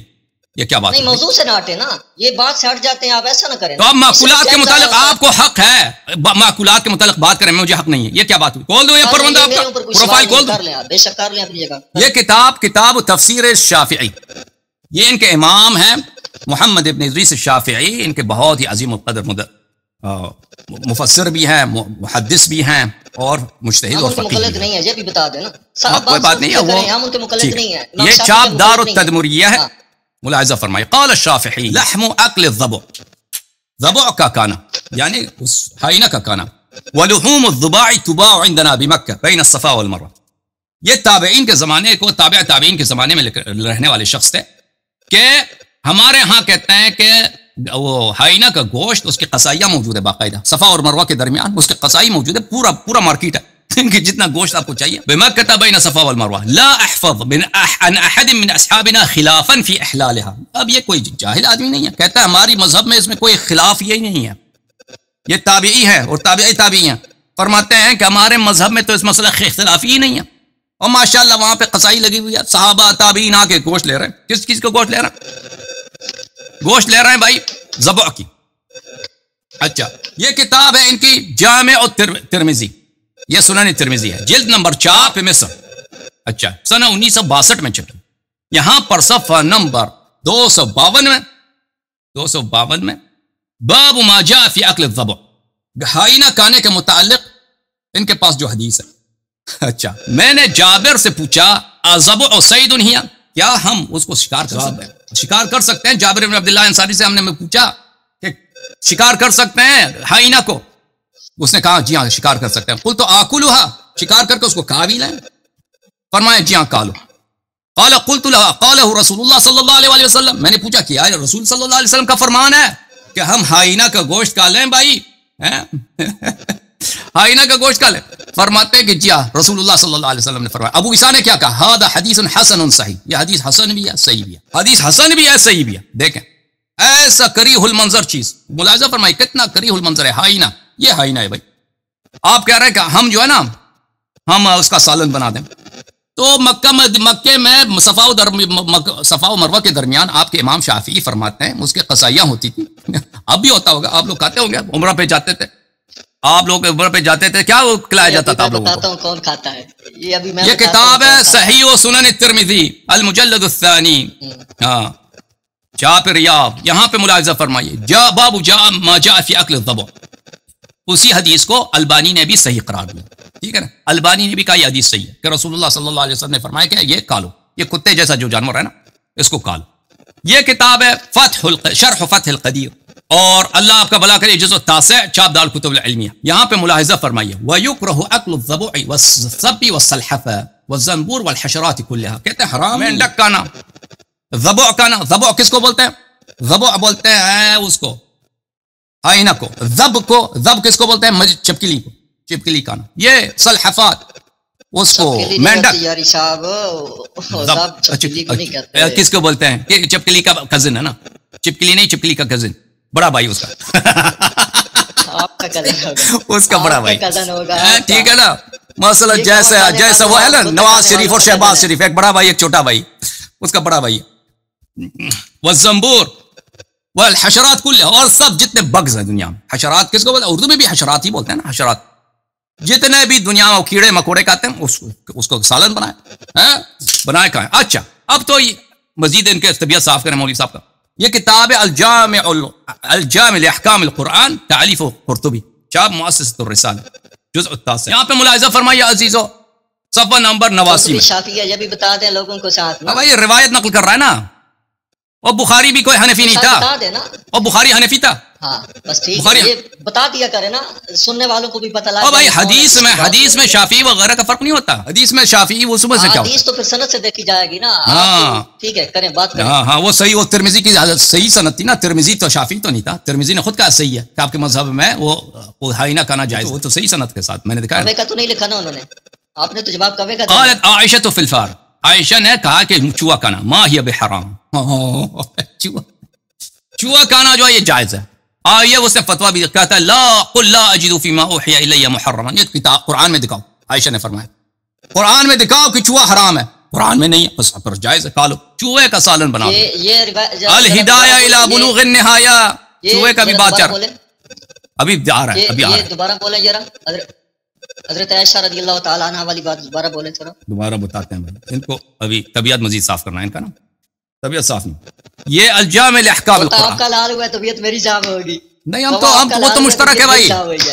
گدھا جو کھانا ہے نا وہ ہمارے مذہب میں مکروہ ہے. گدھا اور گھوڑا دونوں کو کھانا جائز ہے، جائز ہے. آپ کے مذہب میں بھی جائز لیکن مکروہ ہے. نہیں حلال لکھا ہوا ہے، فقال حلال، لیکن کھوتا حلال ہے، ایسے بولے نا. اجازت دیں بھائی. دیکھیں عزیزو، جی احادیث میں آیات میں یہاں پہ ایک جگہ اطلاق آتا ہے، ایک جگہ تقیید آتا ہے. مطلق کو مقید کے ساتھ اس کی تقیید کی جاتی ہے. اگر ایک جگہ آیا کہ وہ حلال ہے، دوسری جگہ پہ آیا کہ وہ مکروہ ہے، تو اس سے پتہ یہ چلتا ہے کہ وہ مکروہ ہے. مثلا قرآن مجید میں بہت سارے آیات ہیں کہ دو شاہد لے کے آؤ، لیکن فرمایا وَشْهُدْ ذَوَا عَدْلٍ مِّنْكُمْ کہ شاہد عادل ہونا چاہیے. تو پھر اس کے جتنے بھی شاہد ہیں اس کو یہی حمل کریں گے کہ اس سے مراد کیا ہے، اس سے مراد شاہد عدول سے مراد ہے. یہ مطلق مقید مولوی صاحب کو معلوم ہے. طبیعت صاف. مزید الجامع لاحکام القرآن، یہاں پر جلد نمبر 9 قرطبی صاحب کی جو تفسیر ہے، یہاں پر صفحہ نمبر 89 میں ما ہی بحرام، عائشہ صاحبہ نے فرمایا ہے کہ عائشہ کیا ہے، فارا جو ہے مچوا کا نا حرام نہیں، اور اس نے استدلال کیا ان کا، کہتا ہے قرآن میں ہے ہی نہیں یہ حرام. اچھا الہدایہ الی بلوغ النہایہ لابی محمد مکی ابن ابی طالب القیسی، یہاں پر مجلد نمبر 6 تفسیر کتاب سورہ فاتحہ میں یہاں پہ ملاحظہ فرمائی، انہوں نے بھی عائشہ سے نقل کیا. وسئلت عائشة عن الفأرة فقال لا قل لا أجد فيما أوحي إلي محرما تريد تحلیلها. عائشہ نے اجازت دی ہے کہ وہ جائز ہے اس کا کھانا. اچھا اس کے علاوہ آپ ہی کے کتب میں اضواء البیان فی ایضاح القرآن بالقرآن المجلد الثانی چاپ دار عالم الفوائد، یہاں پر ملاحظہ فرمائیے صفحہ نمبر 313 وقالت عائشة فی الفأرة ما هي بحرام، عائشہ نے فأرہ کے متعلق چوہے کے متعلق کہا کہ یہ حرام نہیں ہے. یہ آپ کے مختلف کتابوں میں یہ موجود ہے. آپ کی خدمت میں عرض کروں کہ مجھے احناف کی کتب میں بھی مل جائے نا، انہوں نے بھی اس کے متعلق کیا کہا. اچھا یہ اس کے متعلق اب کوئی مزید موضوع ہے؟ دوسرے لوگ بھی منتظر ہیں مولوی صاحب. جی مزید اب بھی تو باتیں رہتی ہیں نا، ایسا نہ کریں آپ ہر دفعہ جو ہے میری کال کاٹ دیتے ہیں، ایسے تو نہیں نا، ایسا نہ کریں. ٹھیک ہے بسم اللہ. جی سر آپ اپنے مذہب کے متعلق بتائیں نا کہ آپ کے مذہب میں اس پہ حمیر کا کیا حکم ہے؟ بولنے لگا نا جی، میں بولنے لگا نا میں بولنے لگا. ہمارے ہاں جو ہے وہ بخاری وغیرہ میں یہ حدیثیں احادیث جو ہیں نبی علیہ الصلوۃ والسلام سے یہ آ چکی ہیں کہ گدھا جو ہے ہمارے نزدیک حرام ہے. حرام ہے اب یا حلال ہے؟ جی وہ حرام ہے، حلال تو آپ کے نزدیک ہے نا. حمیر الانس اہلیہ کا بولا ہے نا، اور وہ بھی حمیر الاہلیہ جو ہے وہ بھی ایک عارضی حکم تھا. آپ کی کتابوں میں یہی لکھا ہے. میری بات سن لینا، میری بات سن لینا. سب سے پہلی بات اور میرا جملہ سارے سنیں وہ یہ ہے کہ میرا جو سوال تھا کہ شیعہ کتابوں میں امام جعفر بلکہ امام باقر رضی اللہ تعالی علیہ رحمت آپ سے جو گدھے کے متعلق پوچھا گیا تو آپ نے فرمایا فقال حلال، یہ حلال ہے، جس کو یاری صاحب کبھی جائز کہتے ہیں، کبھی کہتے ہیں یہ اس میں کراہت تو سمجھتے ہیں لیکن یہ جائز ہے، اس میں حلال لفظ ہے. اور میں نے یہ بات کرنی تھی کہ آپ اس کا اعلان کر دیں تو وہ آپ نے کر دیا الحمدللہ. وہ سب نے سن لیا کہ یاری صاحب نے کہا کہ جی یہ روایات ٹھیک ہیں، اور اس کے اوپر انہوں نے کوئی کلام نہیں کیا کہ یہ جو ہے یہ روایات ضعیف ہیں یا یہ ہے، جب ایسا ان کا کوئی جواب نہیں آپ نے سن لیا. اب کوئی ان کو اچانک سے کہ یہ تو کھوتا میں نے حلال قرار دے دیا ہے. سنیں نا، سنیں میری بات سنیں. تو دوسرا کوے کے بارے میں بھی میں نے روایت پیش کر دی ہے تہذیب الاحکام سے توسی کی، اس کے متعلق بھی انہوں نے نہیں کہا کہ کوا جو ہے حرام ہے. تو یہ دو چیزیں تو انشاءاللہ اگلی نشست میں ہم دیکھیں گے. یاری صاحب کھا رہے ہوں گے بڑے مزے سے، طبیعت ان کی اگلے ہفتے صاحب. باقی انہوں نے الزامی جواب دیے کچھ مجھے، انہوں نے کہا کہ فلاں کتاب میں یہ ہے، فلاں میں یہ ہے، فلاں میں یہ، وہ الزامی جواب ہے. میرا سوال صرف تھا، اس کا جواب آپ نے جو دیا ہے وہ سب نے سن لیا. اب اگلا سنیں اگلا سوال، ٹھیک ہے. وہ یہ ہے کہ یہ جو اماموں کی توہین ہے، اہل بیت کی جو توہین ہے آپ کی کتابوں میں، جو آپ ہمیں بڑا روتے پیٹتے ہیں کہ جی انہوں نے اہل بیت کی بڑی توہین کی ہے. یہ مجھے بتائیں کہ یہ جو حدیث ہے کافی کے اندر حدیث ہے جی، قال دخلت حماما بالمدینہ فاذا شیخ کبیر وهو قیم الحمام فقلت یا شیخ لمن هذا الحمام فقال لابی جعفر محمد بن علی بن الحسین علیہ السلام فقلت كان يدخله كان نعم فقلت كيف كان يصنع قال كان يدخل فيبدا فيتلي آنته وما يليها ثم يلف على طرف اهليله ويدعو لي سائرا ببدني فقلت له يوم من الايام الذي تكره ان اراه قد رايته فقال كلا ان النور سترا. یہ کافی میں ہے. محمد بن اسحاق بن یعقوب کلینی غازی جو ان کے ہیں بڑے محدث، انہوں نے اس کو نقل کیا ہے جلد نمبر 6 صفحہ نمبر 500 کے اوپر. حمام کا باب ہے، باب الحمام. اس کے اندر وہ لکھتے ہیں امام کے متعلق لکھتے ہیں کہ ابی جعفر محمد بن علی بن حسین وہ حمام تھا، اس کا نگران کہتا ہے اس کے متعلق کی بات ہے، اسے حمام میں داخل ہوا، وہاں ایک بوڑھا آدمی جو ہے حمام کا نگران تھا. میں نے کہا اے شیخ یہ غسل کس کے لیے ہے، غسل خانہ کس کے لیے ہے؟ تو انہوں نے کہا کہ امام ابی جعفر محمد بن علی بن حسین کے لیے ہے. میں نے کہا وہ اس میں داخل ہوتے ہیں؟ تو اس نے کہا ہاں. تو میں نے کہا وہ کیسے بنایا گیا؟ اس نے کہا وہ اندر جاتے ہیں اور اپنے زیر ناف حصے کو پاؤڈر لگاتے ہیں اور اس کے آگے کہا کہ وہ جو شرمگاہ کے اوپر جو ہے وہ کپڑا لپیٹ لیتے ہیں، پھر مجھے دعوت دیتے ہیں، میں اس کے باقی جسم کو پاؤڈر لگاتا ہوں. تو میں نے کہا ایک دن میں نے کہا کہ میں نے وہ چیز دیکھی ہے جسے دیکھنے سے آپ کو جو ہے نفرت ہوتی ہے. یعنی وہ ظاہری بات ہے، وہ جو نگران تھا حمام کا وہ شیعہ تھا جو اندر جا کے امام کی خدمت کرتا تھا. شیعہ ہوگا، سنیوں سے تھوڑی خدمت لیتے تھے. تو وہ شیعہ جو امام کے ساتھ اندر غسل خانے میں جاتا تھا وہ کہتا ہے میں نے امام کی ایسی چیز دیکھ لی، یعنی میں نے امام کی وہ چیز دیکھی جس کو وہ دکھانا پسند نہیں کرتے تھے. تو میں نے کہا کہ میں تو امام آپ کی ایک چیز دیکھ رہا ہوں، یعنی میں آپ کی شرمگاہ دیکھ رہا ہوں. تو آگے سے امام نے کیا کہا، یہ دیکھیں کتنی بڑی گستاخی ہے اہل بیت کی، ائمہ اہل بیت کی کتنی بڑی گستاخی ہے کہ ایک شیعہ کو یہ غسل خانے کے اندر داخل کر رہے ہیں اور وہ امام کس طرح سے مالش کر رہا ہے اور امام کی شرمگاہ کو دیکھ رہا ہے اور دیکھنے کا اظہار کر رہا ہے. تو آگے سے امام کیا کہتے ہیں، آگے سے امام کیا کہ یہ حضرت عائشہ صدیقہ بنت صدیق رضی اللہ تعالی عنہا کے متعلق کہتے ہیں کہ ان کے غسل کے متعلق بخاری میں حدیث ہے. ان کا ذرا دیکھیں، حالانکہ اس میں حجاب کا لفظ موجود ہے. جہاں یہ دیکھیں کہ امام نے آگے سے یہ فرمایا فقال اللہ ان نورت سترا، کہ یہ پاؤڈر جو ہے، یہ نورا جو ہے، یہ کریم جو ہے یہ خود ایک پردہ ہے. یعنی میں نے کریم لگا لی ہے اپنی شرمگاہ کے اوپر، اب پردہ کرنے کی کوئی جو ہے حاجت نہیں ہے. اگرچہ وہ کہہ رہا ہے کہ میں دیکھ رہا ہوں، لیکن امام کہہ رہے ہیں نہیں کچھ نہیں ہوتا. اور اس کے ساتھ ایک اور بھی روایت ہے، اسی کا حصہ ہے وہ بھی سن لیں تاکہ ایک دفعہ آپ جواب دیں. وہ روایت ہے جی ملا یاد الفقی کی، وہ ملا یاد الفقی کی روایت، باب آداب الحمام.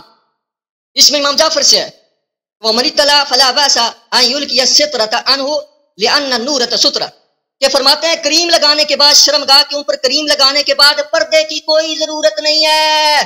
امام فرماتے ہیں شرمگاہ کے اوپر اگر آپ نے کریم لگا لی، پاؤڈر لگا لیا، تو اس کے بعد کوئی آپ کو دیکھتا ہے تو آپ کا پردہ ہے، کوئی پردہ کرنے کی ضرورت نہیں ہے. اور یہ اماموں کے ساتھ آپ نے کیا ہے، یہ اہل بیت کے ساتھ آپ نے کیا ہے، یہ اہل بیت کے ساتھ آپ کی محبت ہے کہ آپ ان کی شرمگاہوں کے متعلق ایسی بات کرتے ہیں اور باتیں کرتے ہیں. ابو بکر صدیق، حضرت عمر رضی اللہ تعالیٰ عنہ نے یہ کر دیا، عائشہ صدیقہ رضی اللہ تعالیٰ عنہ زوج رسول رضی اللہ تعالیٰ عنہ کے غسل کے متعلق آپ باتیں کرتے ہیں. اور اتنی گندی اور اتنی گھٹیا بات اس سے آگے سنیں جو فروع کافی کے اندر ان کے امام محمد بن اسحاق بن یعقوب کلینی رازی لکھتے ہیں. وہ کیا لکھتے ہیں کہ یہ باب الخزخزہ میں یہ روایت موجود ہے.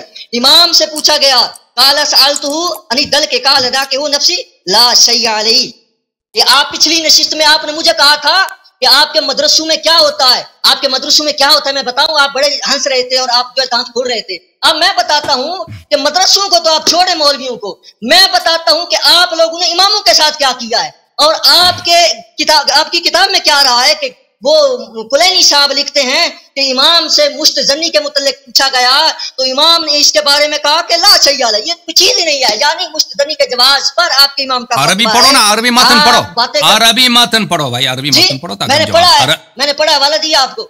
اگر آپ اس کو آپ عربی متن پڑھو نا بھائی، آپ کا ترجمہ نہیں مانتے نا بھائی، عربی متن پڑھو. نبی عبداللہ علیہ السلام قال سألت علی دل کے قال ناکہ نفسی لا شیء علیہ. اگر آپ کو میرے ترجمے سے اختلاف ہو، آپ کو میرے مفہوم سے اختلاف ہو، آپ کر سکتے ہیں. کس دل کا ترجمہ، دل کا ترجمہ آپ نے مجزنی سے کیا؟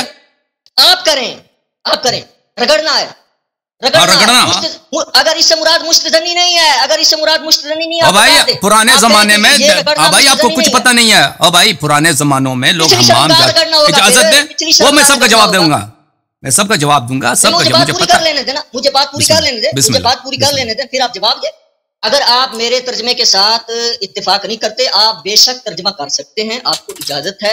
اور یہ جو دلک لفظ ہے اس کا معنی جو ہے رگڑنا ہے. اگر آپ نے اپنی نشستوں میں اپنی مرضی سے معنی کی ہے، آپ نے دوبر کا معنی قرآن مجید کی آیت پڑھ کے صحابہ کرام کے اوپر فٹ کر کے آپ نے دوبر کا معنی اسکرین پر لکھ کے دکھایا ہے گاف کے ساتھ، گاف اور الف. میں وہ لفظ نہیں بول رہا، وگرنہ میرے اوپر قرض ہے، میں آج بول سکتا اور میں کہہ سکتا کہ یاری صاحب آپ نے یہ کیا. پھر بھی میں کہتا ہوں آپ کو حق حاصل ہے، آپ اس کا ترجمہ کریں. آپ کہتے ہیں دل کا معنی یہ جو ہے مستزنی نہیں ہے، تو آپ یہ کہتے ہیں کہ یہ پچھلی شرمگاہ کو رگڑنے کے متعلق ہے، کوئی اور چیز رگڑنے کا ہے، کوئی اور ہے. جو بھی آپ کریں اس کی آپ کو کھلی چھٹی ہوگی. لیکن اس کے ساتھ ساتھ آپ کو یہ بات جو ہے وہ بتانی پڑے گی ناظرین کو، اور وہ یہ ٹھہر جائیں. اجازت دیں مولوی صاحب، آپ نے 2-3 حدیث پڑھی ہے نا، میں اس کا جواب دے دوں، ان کا جواب دے دوں پھر آگے. بات رہتی ہے، نہیں بات رہتی ہے، بات مجھے کلیئر کر لیں پھر آپ جواب دیں. اس میں ہے کہ احمد بن یحییٰ عن احمد بن محمد بن عیسیٰ عن ابی یحییٰ الواسطی عن بعض صحابنا عن ابی الحسن المہدی علیہ السلام قال العورت عورتان القبل والدبر فاما الدبر. آپ نے بھی دبر کا معنی کیا تھا نا، اب ہماری باری ہے. فاما الدبر مستور بالالیتین فإذا سترت القضيب والبيضتين فسترت العورة. وقال في رواية أخرى وأما الدبر فقد سترته اليتان وأما القبل فاستره بيدك. کہ امام موسیٰ کاظم فرماتے ہیں کہ شرمگاہیں دو ہیں اگلی اور پچھلی، اور کہتے ہیں پچھلی شرمگاہ جو ہے وہ تو ویسے ہی چوتھڑوں کے اندر چھپی ہوئی ہے، یعنی اس کو چھپانے کا اس کا ویسے ہی پردہ ہے، اور کہتے ہیں اگلی شرمگاہ جو ہے وہ اس کے اوپر ہاتھ بھی رکھ لیں تو اس کا پردہ ہو گیا. یہ آپ کا پردہ ہے اور یہ آپ کی روایت ہے اور یہ آپ کی فروع کافی کے اندر لکھی ہوئی ہے اور باب الحمام ہے اور کلینی نے اس کو نقل کیا ہے. اگر یہ آپ کا پردہ ہے کہ آپ کی پچھلی شرمگاہ ویسے چھپی ہوئی ہے تو اسکرین پر بیٹھ کے امریکہ والوں کو اور شیعہ ایران، عراق، شام، پاکستان، انڈیا کے سارے شیعوں کو آج اپنی دوبر دکھائیں اور لوگوں کو بتائیں کہ یہ امام کے فتویٰ ہے، اس کے اوپر ہمارا عمل ہے، کر کے دکھائیں. جیسے آپ نے کہا کوا حلال آپ نے قرار دے دیا، کھوتا حلال قرار دے دیا، یہ شرمگاہیں بھی آپ سکرین پر دکھائیں. عربی متن پڑھو دوبارہ، عربی متن پڑھو بھائی. اماموں کے اوپر او بھائی الیتین والی روایت عربی دوبارہ پڑھو، عربی دوبارہ پڑھو. الیتین والی روایت دوبارہ عربی متن پڑھو، الیتین والی روایت دوبارہ عربی متن پڑھو. علیہ السلام قال انا ابی الحسن المادی علیہ السلام قال العورۃ عورتان القبل والدبر فاما الدبر مستور بالالیتین فاذا سترت الكذب والبیضتین فقد سترت العورۃ. وقال فی روایت اخرى واما الدبر فقد سترته الیتان واما القبل فاستره بید. یہ روایت ہے جی فروع کافی کی، اور یہ پچھلی شرمگاہ جو چھپی ہوئی ہے یہ ذرا آپ کریں، اپنی مرضی کا آپ ترجمہ کر لیں. میں نے جو کہنا تھا کہہ دیا کہ اگر آپ اس روایت کے ساتھ اتفاق کرتے ہیں، آپ چونکہ کہہ چکے ہیں کہ کلینی کی روایت صحیح ہے، اور آپ نے یہ بھی کہا کہ شیخ صدوق اور اس کے ابے کی روایات بھی صحیح ہیں، آپ نے پچھلی نشست میں کہا ہے، یہ ریکارڈنگ موجود ہے. اگر آپ مجھے پتا ہے اب مجھے جواب دینے دو، آپ مجھے جواب دینے دو. ٹھیک ہے میرے محترم ناظرین، جو روایت اس پر عمل کر کے دکھائیں گے، شیعوں کو دکھائیں گے اپنی دوبر. بھائی صاحب پلیز سن لیں، آپ پلیز سن لیں، جواب سن لیں، پھر آپ کو سمجھ آئے. جی بولیں، آپ بولیں. دیکھیں عزیزو، انہوں نے جو روایت پڑھی ہے میں آپ کو روایت دکھا دیتا ہوں اور ان کی خیانت دیکھیں. الفروع من الکافی، یہ جلد نمبر 5 ہے، جلد نمبر 5 ہے، یہ صفحہ نمبر 540 ہے. او بھائی اجازت دیں، آتا ہوں 540. باب الخفضۃ و نکاح البہیم، مشزنی اور نکاح بہیمہ، کسی جانور کے ساتھ، مثلا کسی گدے کے ساتھ، کسی حیوان کے ساتھ انسان وہ کام کرے. تو فرمایا سألتو عن الخفضہ، مجتنی سے پوچھا ہی من الفواحش، امام علیہ السلام نے کہ یہ گناہ ہے فواحش میں سے. وَنِكَاحُ الْأَمَةِ خَيْرٌ مِّنْهُ، اس سے بہتر ہے کہ انسان کوئی لونڈی لے لے، کوئی کسی کنیز سے شادی کر لے، نکاح کر لے. تو انہوں نے جو دوسری روایت پڑھی وہ یہ ہے، ان ابی عبداللہ علیہ السلام قد سألت عن الدلک، دلک بولتے ہیں رگڑنے کو. تو اس لیے میں نے پوچھا تھا کیونکہ دلک کا مطلب یہ نہیں ہے مجتنی ہے، دلک کا مطلب یہ ہے پرانے، میں نے یہ سوچا کیونکہ پرانے زمانے حماموں میں لوگ جاتے تھے تو وہاں پر اپنی بدن پہ روغن مالتے، کافی رسم تھا پرانے زمانوں میں، لوگ کرتے تھے، اور یہ مستحب بھی ہے کہ انسان حمام جائے وہاں پہ روغن لگائے. تو میں سمجھا اس کی روایت کو پڑھ رہے ہیں. تو لیکن انہوں نے جو روایت پڑھی ہے وہ خزخزے کی باب کی پڑھی ہے. تو میں نے پوچھا کہ دلک ہے، ناکح نفسہ لا شیء علیہ. تو امام علیہ الصلوۃ والسلام نے پڑھا اس نے اپنے آپ سے نکاح کیا ہے، جس نے مجتنی کیا ہے، اس پہ حد نہیں ہے، اس پہ حد نہیں ہے، خزخزے کا حد نہیں. اس کا مراد یہ ہے، یہ اس کا مطلب یہ نہیں کوئی حرام نہیں ہے. لا شیء علیہ، لا شیء علیہ سے مراد یہی ہے کہ اس کی حد نہیں ہوتی، حد نہیں ہے. دیکھیں بھائی اب چپ رہے، نہیں اس سے مراد یہ کیونکہ امام علیہ السلام دیکھیں ہمیشہ اسکرین پر دکھائیں. اوکے آپ مجھے سمجھ گیا نا، آپ پلیز میرے باتوں کو نہ کاٹیں، پلیز میرے باتوں کو نہ کاٹیں. یہ گناہ ہے، یہ حرام ہے، کیونکہ یہ من الفواحش. امام علیہ السلام نے فرمایا کہ فاحشہ ہے، یہ قبیح ہے، یہ حرام ہے. بلی فاحشہ ہے، حرام ہے، لیکن ہر فاحشے کی، ہر قبیح عمل کی حد نہیں ہوتی. یہ جو فرمایا نا، تو کیونکہ ہمیشہ یہ سب علماء جانتے ہیں کہ مطلق کو مقید کے ساتھ اس کی تقید ہوتی ہے. یہ ہمارے مذہب میں اس طرح نہیں ہے کہ اس کی کوئی وہ نہیں ہے، اس کی تعزیر ہے. ہماری احادیث میں کہ ایک شخص کو لایا گیا امیر المؤمنین علیہ الصلوۃ والسلام کے پاس، اس نے مجزنی کیا تھا. تو امیر المؤمنین علیہ السلام نے اس پہ حد جاری نہیں کیا، اس کے ہاتھ پہ انہوں نے کچھ ہاتھ پہ کچھ انہوں نے مارا. اس کی تعزیر ہے، اس کی حد نہیں ہے. کیوں ہم کہتے ہیں اس کی حد؟ لا شیء علیہ سے مراد حد ہے. اس نے کہا ناکح نفسہ، یعنی اس نے اپنے ساتھ سے اس نے کیا کیا، اپنے آپ کے ساتھ اس نے نکاح کیا ہے. اور قرآن مجید کی آیت ہے بلکہ جو لوگ اپنے فروج کی محافظت کرتے ہیں الا علی ازواجہم او ما ملکت ایمانہم والذین هم لفروجہم حافظون الا علی ازواجہم او ما ملکت ایمانہم، سوائے اپنے اپنی فروج کی حفاظت کرنا ہے، صرف کس سے حفاظت نہیں کرنا؟ آپ کی جو زوجہ ہے، اور اگر کوئی کنیز ہے آپ کے ساتھ اس کے ساتھ آپ کر سکتے، اپنے آپ کے ساتھ نہیں کر سکتے، ٹھیک ہے نا؟ تو اس لیے ہم کہتے ہیں کہ لا شیء علیہ سے مراد یہ ہے کہ اس کی حد نہیں ہے۔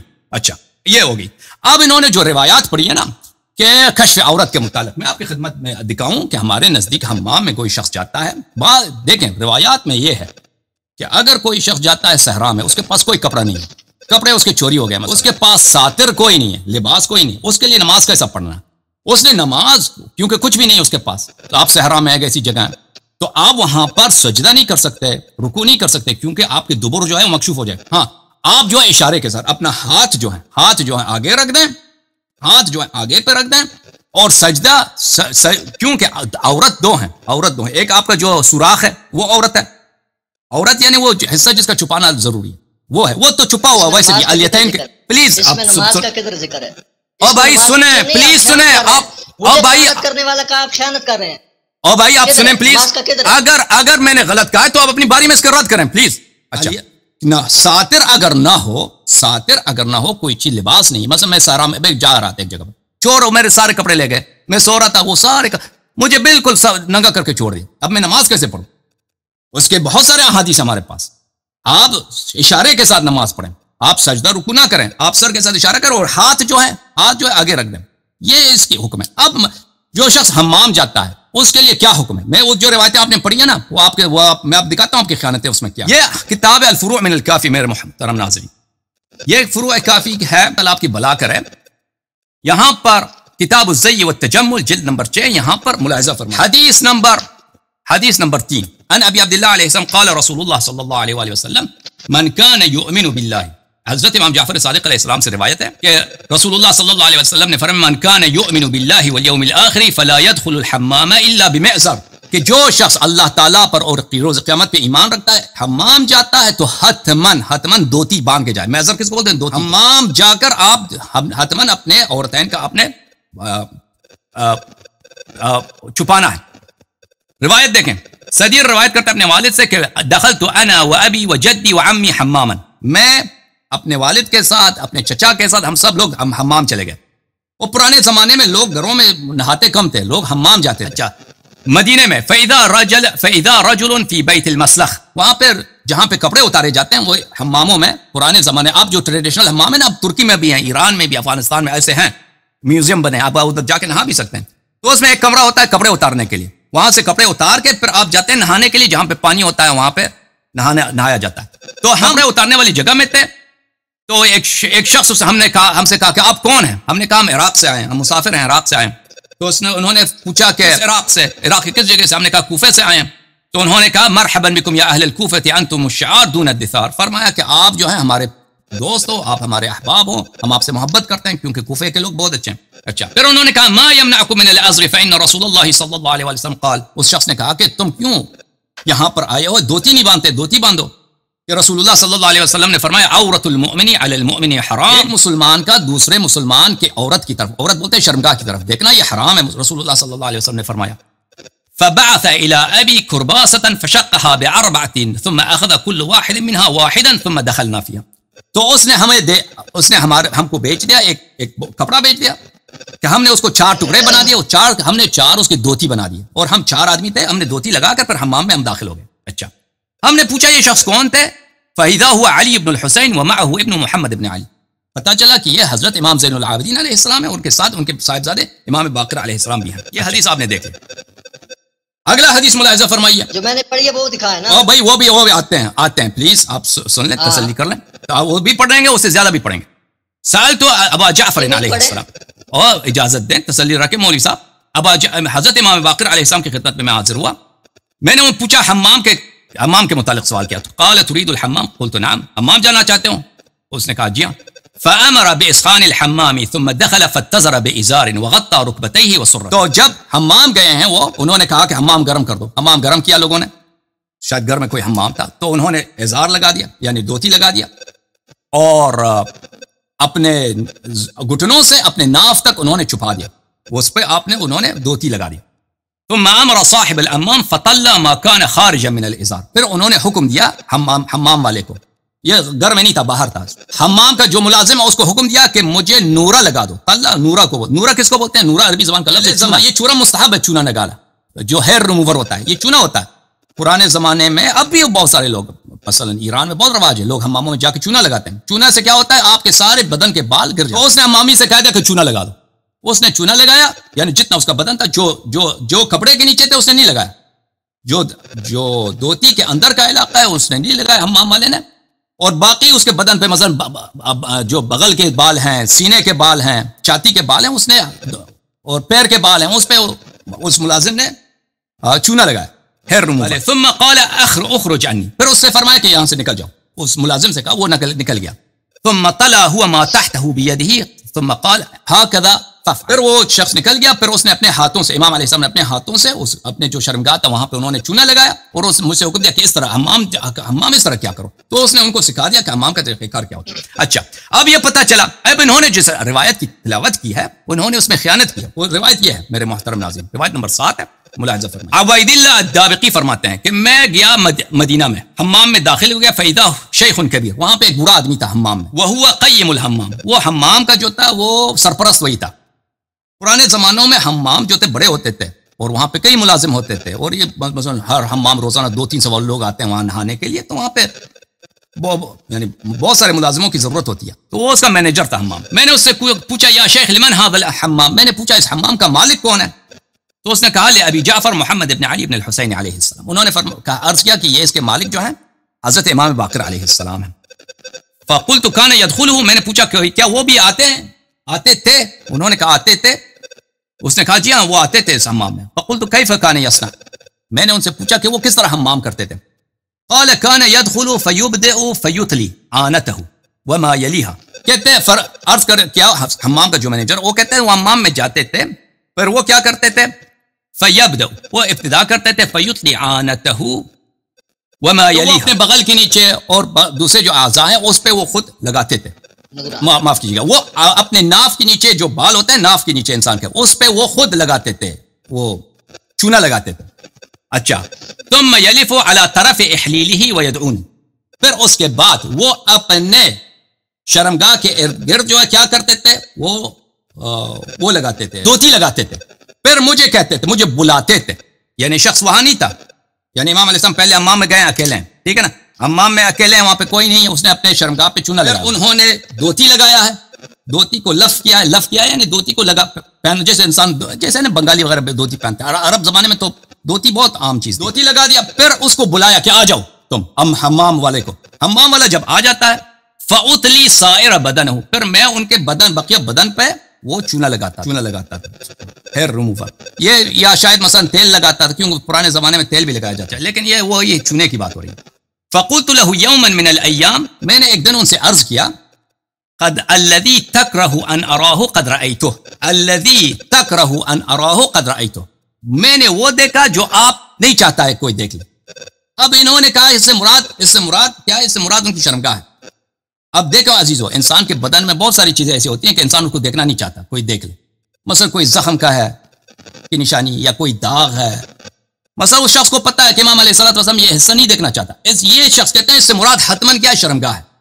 دیکھیں میرے بدن میں، آپ کے بدن میں کپڑے کے نیچے ہو سکتا ہے شرمگاہ کے علاوہ، کیا ایسا چیز نہیں ہو سکتا؟ کوئی دبا ہو، کوئی داغ ہو، مثلا کوئی نشانی ایسی ہو، کوئی ایسی زندگی میں کوئی ایسے واقعات پیش آئے ہوں، مثلا وہاں پہ تلوار کا نشان ہے، زخم کا نشان، کوئی آپ نہیں چاہتے کہ لوگ دیکھ لیں، ٹھیک ہے نا، دیکھ لیں. تو اس نے، میں نے عرض کیا کہ میں نے اس کو دیکھ لیا.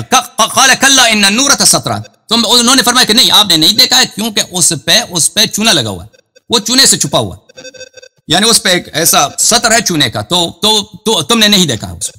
تو یہ شخص یہ مولوی صاحب کہتے ہیں اس سے مراد حتمن شرمگاہ ہے. اس سے مراد کہ آپ کیوں شرمگاہ لیتے ہیں مولوی صاحب؟ انسان کے بدن کپڑے کے نیچے بہت سارے شرمگاہ کے علاوہ اعضاء ہو سکتے ہیں کہ وہاں پہ انسان کو نہیں پسند کہ کوئی اس کو دیکھ لے. اجازت ہے بھائی صاحب کہ اس کو کوئی نہیں اس کو آپ نہیں چاہتا دیکھ لیں. آپ کی یہ خیانت ہے، کہتے ہیں اس سے مراد حتمن شرمگاہ ہے، تو یہ آپ کی خیانت ہے. جی آپ کی خیانت ہے، یہ آپ کی خیانت ہے، آپ کی خیانت ہے. اجازت فرمائے. اب اسی کتاب میں صفحہ نمبر 508 میں ملاحظہ فرمائیے، ان ابی عبداللہ علیہ الصلوۃ والسلام كان ابو عبد الله كان يدخل الحمام فيطلي ابته وحده اذا احتاج الى ذلك وحده. امام علیہ الصلوۃ والسلام حمام میں داخل ہوتے تھے اور اپنے بغل کے نیچے جو بال ہیں اس کو چونا خود لگاتے تھے. اگر وہ کوئی نہیں ہوتا تھا چولہا لگانے کے لیے وہ خود لگاتے تھے. دوسری حدیث ملاحظہ بلغنی ان ابا عبداللہ علیہ السلام ربما دخل الحمام متعمدا یطلی ابته وحده. امام علیہ الصلوۃ والسلام وہ جاتے تھے اور خود ہی اپنے بغل کے نیچے وہ لگاتے تھے. ٹھیک ہے نا. اچھا میں اب یہ ہم نے حدیث کی شرح کر. اب ملاحظہ فرمائیے ان کے اپنے مذہب میں البحر الرائق شرح کنز الدقائق جلد نمبر 1 چاپ دار الکتب العلمیہ. اب یہ بھائی جو ہمارے ہیں کیا ہے ان کی مذہب اجازت دے خاموش پلیز پلیز. جواب ہو گیا آپ کی طرف سے؟ نہیں جواب نہیں ہوا ابھی. جواب ابھی آپ کی طبیعت صاف کرنی. ابھی طبیعت صاف ہو گیا نا. نہیں ہوا بھائی. میں جانتا ہوں میرا جواب نہیں ہوا. صاف کر دیا نا میں نے. نہیں ابھی آپ کی طبیعت میں نے آپ کی ابھی آپ اجازت دیں میں مزید شور کرنی ہے. او بھائی کیوں نہیں آپ ڈر رہے ہیں؟ ساکت رہیں پلیز میری باری ہے نا. البحر الرائق فی شرح کنز الدقائق جزء الاول تعلیف ہے علامہ شیخ محمد ابن حسین الطوری القادری حنفی مذہب ہے. ٹھیک ہے نا. جلد نمبر 8 چاپ دار الکتب العلمیہ بیروت سن 1997 میں چھپی ہے کتاب. ملاحظہ فرمائی صفحہ نمبر 353 صفحہ 353 میں وَيَنظُرُ الرَّجُلِ إِلَى الرَّجُلِ إِلَّا الْعَوْرَةِ. ابو حنیفہ صاحب کا فتویٰ ہے کہ ایک شخص دوسرے شخص کی طرف دیکھ سکتا ہے, مرد کی طرف دیکھ سکتا ہے, لیکن اس کی عورت کی طرف, عورت سے کیا مراد ہے؟ شرمگاہ کی طرف. وفي التتمة والإبانة ان کی دوسری کتابوں میں علماء نے اس کی تفصیل بیان کی ہے کہ ابو حنیفہ کا اصل فتویٰ کیا ہے. كان ابو حنیفہ لا يرى بأسا بنظر الحمام الى عورة الرجل. فرمایا کہ حضرت ابو حنیفہ ان کا جو امام اعظم ہے, ان کے مقلد ہیں, وہ کہتے تھے یہ تو حرام ہی نہیں, حمامی جو ہے اور انسان کی شرمگاہ کی طرف دیکھ لے اور خوب دیکھ لے ہیں جی, وہ دیکھ لے, دیکھتا ہی جائے, اس کی کوئی نظر کر جتنا مرضی نظر کرے اس کا کوئی نہیں. اور پھر فرمایا وہ لا يرى بأسا بنظر الحمام الى عورة الرجل وما جاز النظر الیہ جاز مسه. پھر ابو حنیفہ نے مزید فرمایا کہ جس چیز کی طرف آپ دیکھتے ہیں اس کو ٹچ بھی کر سکتے ہیں. اسی کتاب میں اسی سطر کے نیچے اب اجازت, اب میری باری ہے, میں ابھی تسلی کرو, طبیعت صاف ہونی ہے نا. ابو حنیفہ نے کہا کہ مرد کی طرف ہے لیکن عورت کی طرف اس کی شرمگاہ کی طرف نہیں دیکھے, لیکن اگر حمام میں ہے تو جائز ہے کہ اس کی عورت اس کی شرمگاہ کی طرف دیکھ لیں. پھر فرمایا کہ جس کو نہ دیکھ سکتے ہیں اس کو ٹچ بھی کریں. پھر فرمایا لا باس ان يتولى صاحب الامام عورة انسان بيده عند التنور اذا كان يغض بصره. پھر فرمایا کہ آپ کے لیے جائز ہے کہ بھائی اپنے مسلمان بھائی کے شرمگاہ کو آپ پرانے زمانے میں شیو نہیں کرتے تھے لوگ بھائی, پرانے زمانے میں ہیئر ریموور ہوتے تھے, مرد حضرات سب چونا لگاتے تھے. اب بھی شاید پاکستان اب کیا ہوتا ہے پاکستان میں چونے کا رواج ہے مولوی صاحب یہ آپ کے امام نے زیادہ لگایا نا, آپ کو زیادہ پتا ہوگا. نہیں آپ پاکستان میں رواج پوچھتا ہوں بھائی, رواج ہے لوگ آپ کے گاؤں وغیرہ میں چونا لگاتے ہیں لوگ یا شیو کرتے ہیں؟ آپ لوگ کیا کرتے ہو پاکستان, مجھے نہیں معلوم. پاکستان میں ہے رواج ہے نا. تو بھائی اب تو لوگ بہت سارے ریزر یوز کرتے ہیں, لیکن پرانے زمانوں میں سب چونا ہوتا تھا. تو ان کا فتویٰ ہے جناب کہ صاحب حمامی جو ہے نا, حمام میں ملازم کر, وہ پکڑ کے اس کو خوب چونا لگا سکتا ہے عورت شرمگاہ کو, لیکن اس کے لیے شرط ہے کہ آنکھیں بند کر دے وہ لگا دے. یہ کتاب الفتاوی الہندیہ المعروف بفتاوی العالمگیریہ مذہب الامام الاعظم ابی حنیفہ النعمان. ابو حنیفہ کے مذہب کے مطابق فتاوی عالمگیریہ, ٹھیک ہے, جز نمبر 5 چاپ محمد علی بیضون دار الکتب العلمیہ, کتاب چھپی ہے سنہ 2000 میں. ملاحظہ فرمائیے الباب الثامن صفحہ نمبر 403 فيما يحل للرجل النظر إليه وما لا يحل له مسه وما لا يحل. اس طرف آپ دیکھ سکتے ہیں کس چیز کو آپ ٹچ کر سکتے ہیں, اس کے ابو حنیفہ صاحب کے فتاوی. ٹھیک ہے نا. ملاحظہ فرمائی صفحہ نمبر 404 میں ارشاد كان ابو حنیفہ رحمہ اللہ تعالی, انہوں نے کہا کہ رحمت اللہ تعالی اللہ ہم پہ رحمت کرے, لا يرى بأسا بنظر الحمام الى عورة الرجل. ابو حنیفہ صاحب فرماتے تھے کہ حمام میں جاؤ تو سب کھلی چھٹی ہے, وہاں پہ آپ ایک دوسرے کو دیکھ سکتے ہیں شرمگاہ کی طرف ہیں خوب ادھر. وما يباح النظر للرجل من الرجل يباح المس. اور پھر انہوں نے مزید فرمایا کہ اگر آپ کو اس کو دیکھ سکتے ہیں تو ٹچ بھی مس بھی کر سکتے ہیں, خوب اس کو مالش دے دیں.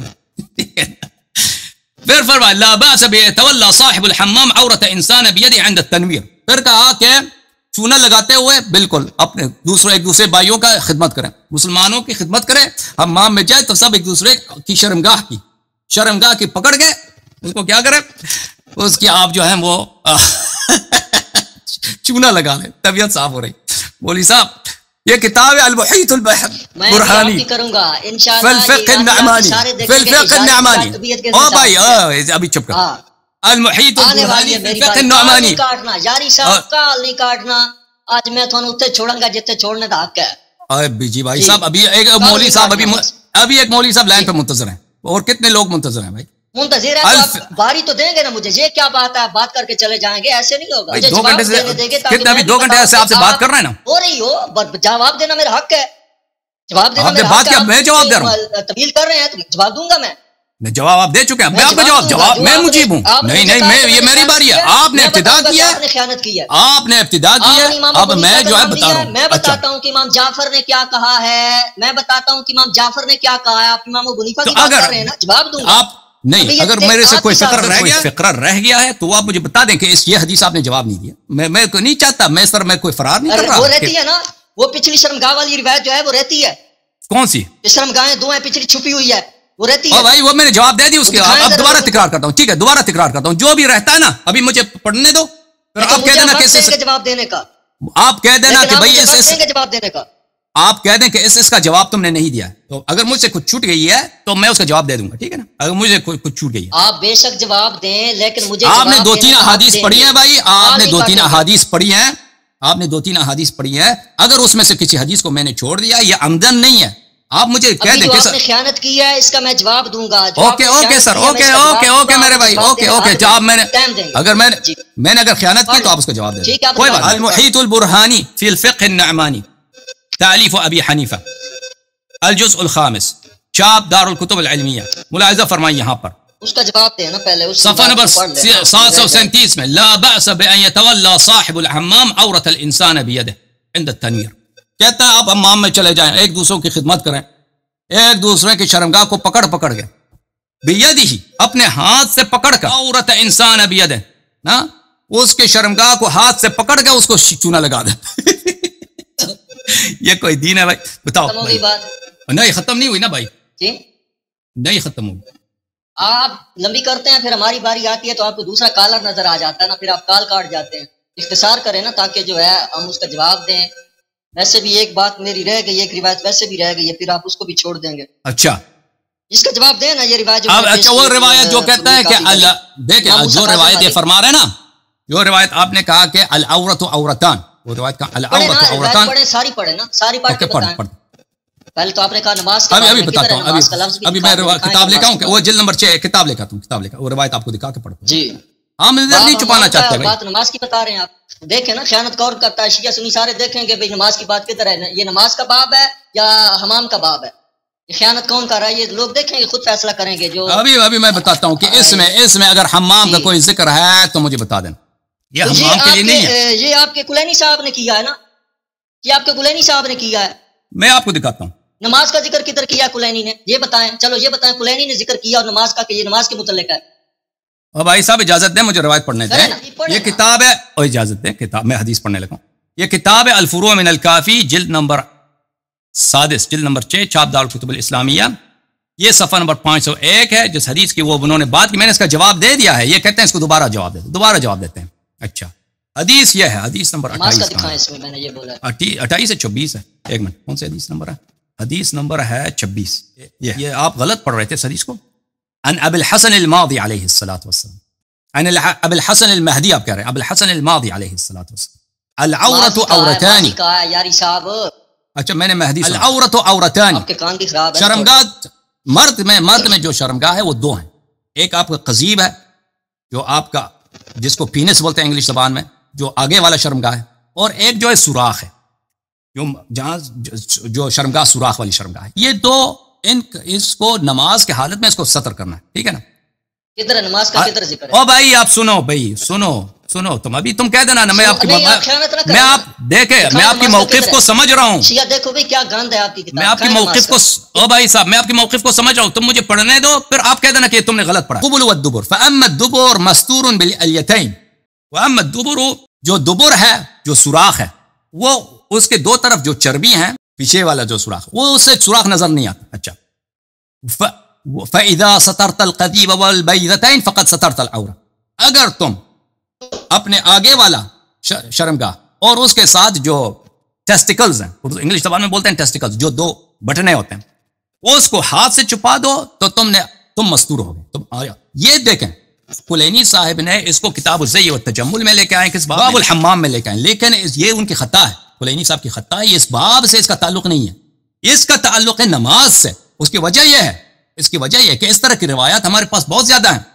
اب انہوں نے کس نقطے کے بنا پر لایا مجھے نہیں معلوم. حمام میں جو انسان حمام میں جاتا ہے، میں نے آپ کی روایت بہت آپ کو دکھایا کہ انسان حمام میں جاتا ہے، من کان یؤمن باللہ والیوم الآخر فلیتذر فی الحمام. جو انسان رسول اللہ صلی اللہ علیہ وسلم کی حدیث کہ اگر انسان اللہ اور قیامت پہ ایمان رکھتا ہے، حمام جاتا ہے تو اس کو دھوتی لگانا ہوگا، دھوتی لگانا واجب ہے، عورتین کا ستر کرنا دھوتی کے ساتھ واجب ہے.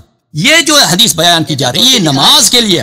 اجازت دیں میرے بھائی، یہ نماز کے لیے، اور وہ بھی کہ فاقد، یہ عام طور پہ بھی نہیں ہے، اس شخص کے لیے ہے، اس شخص کے لیے جو فاقد الساتر ہے. مثلا آپ صحرا میں چلے گئے، آپ کے پاس ایک دھوتی ہے. پرانے زمانے میں تو عرب کے پاس کیا تھا؟ کپڑا، ایک دھوتی ہوتا تھا ان کے پاس اور ایک شانے پہ کپڑا ہوتا تھا.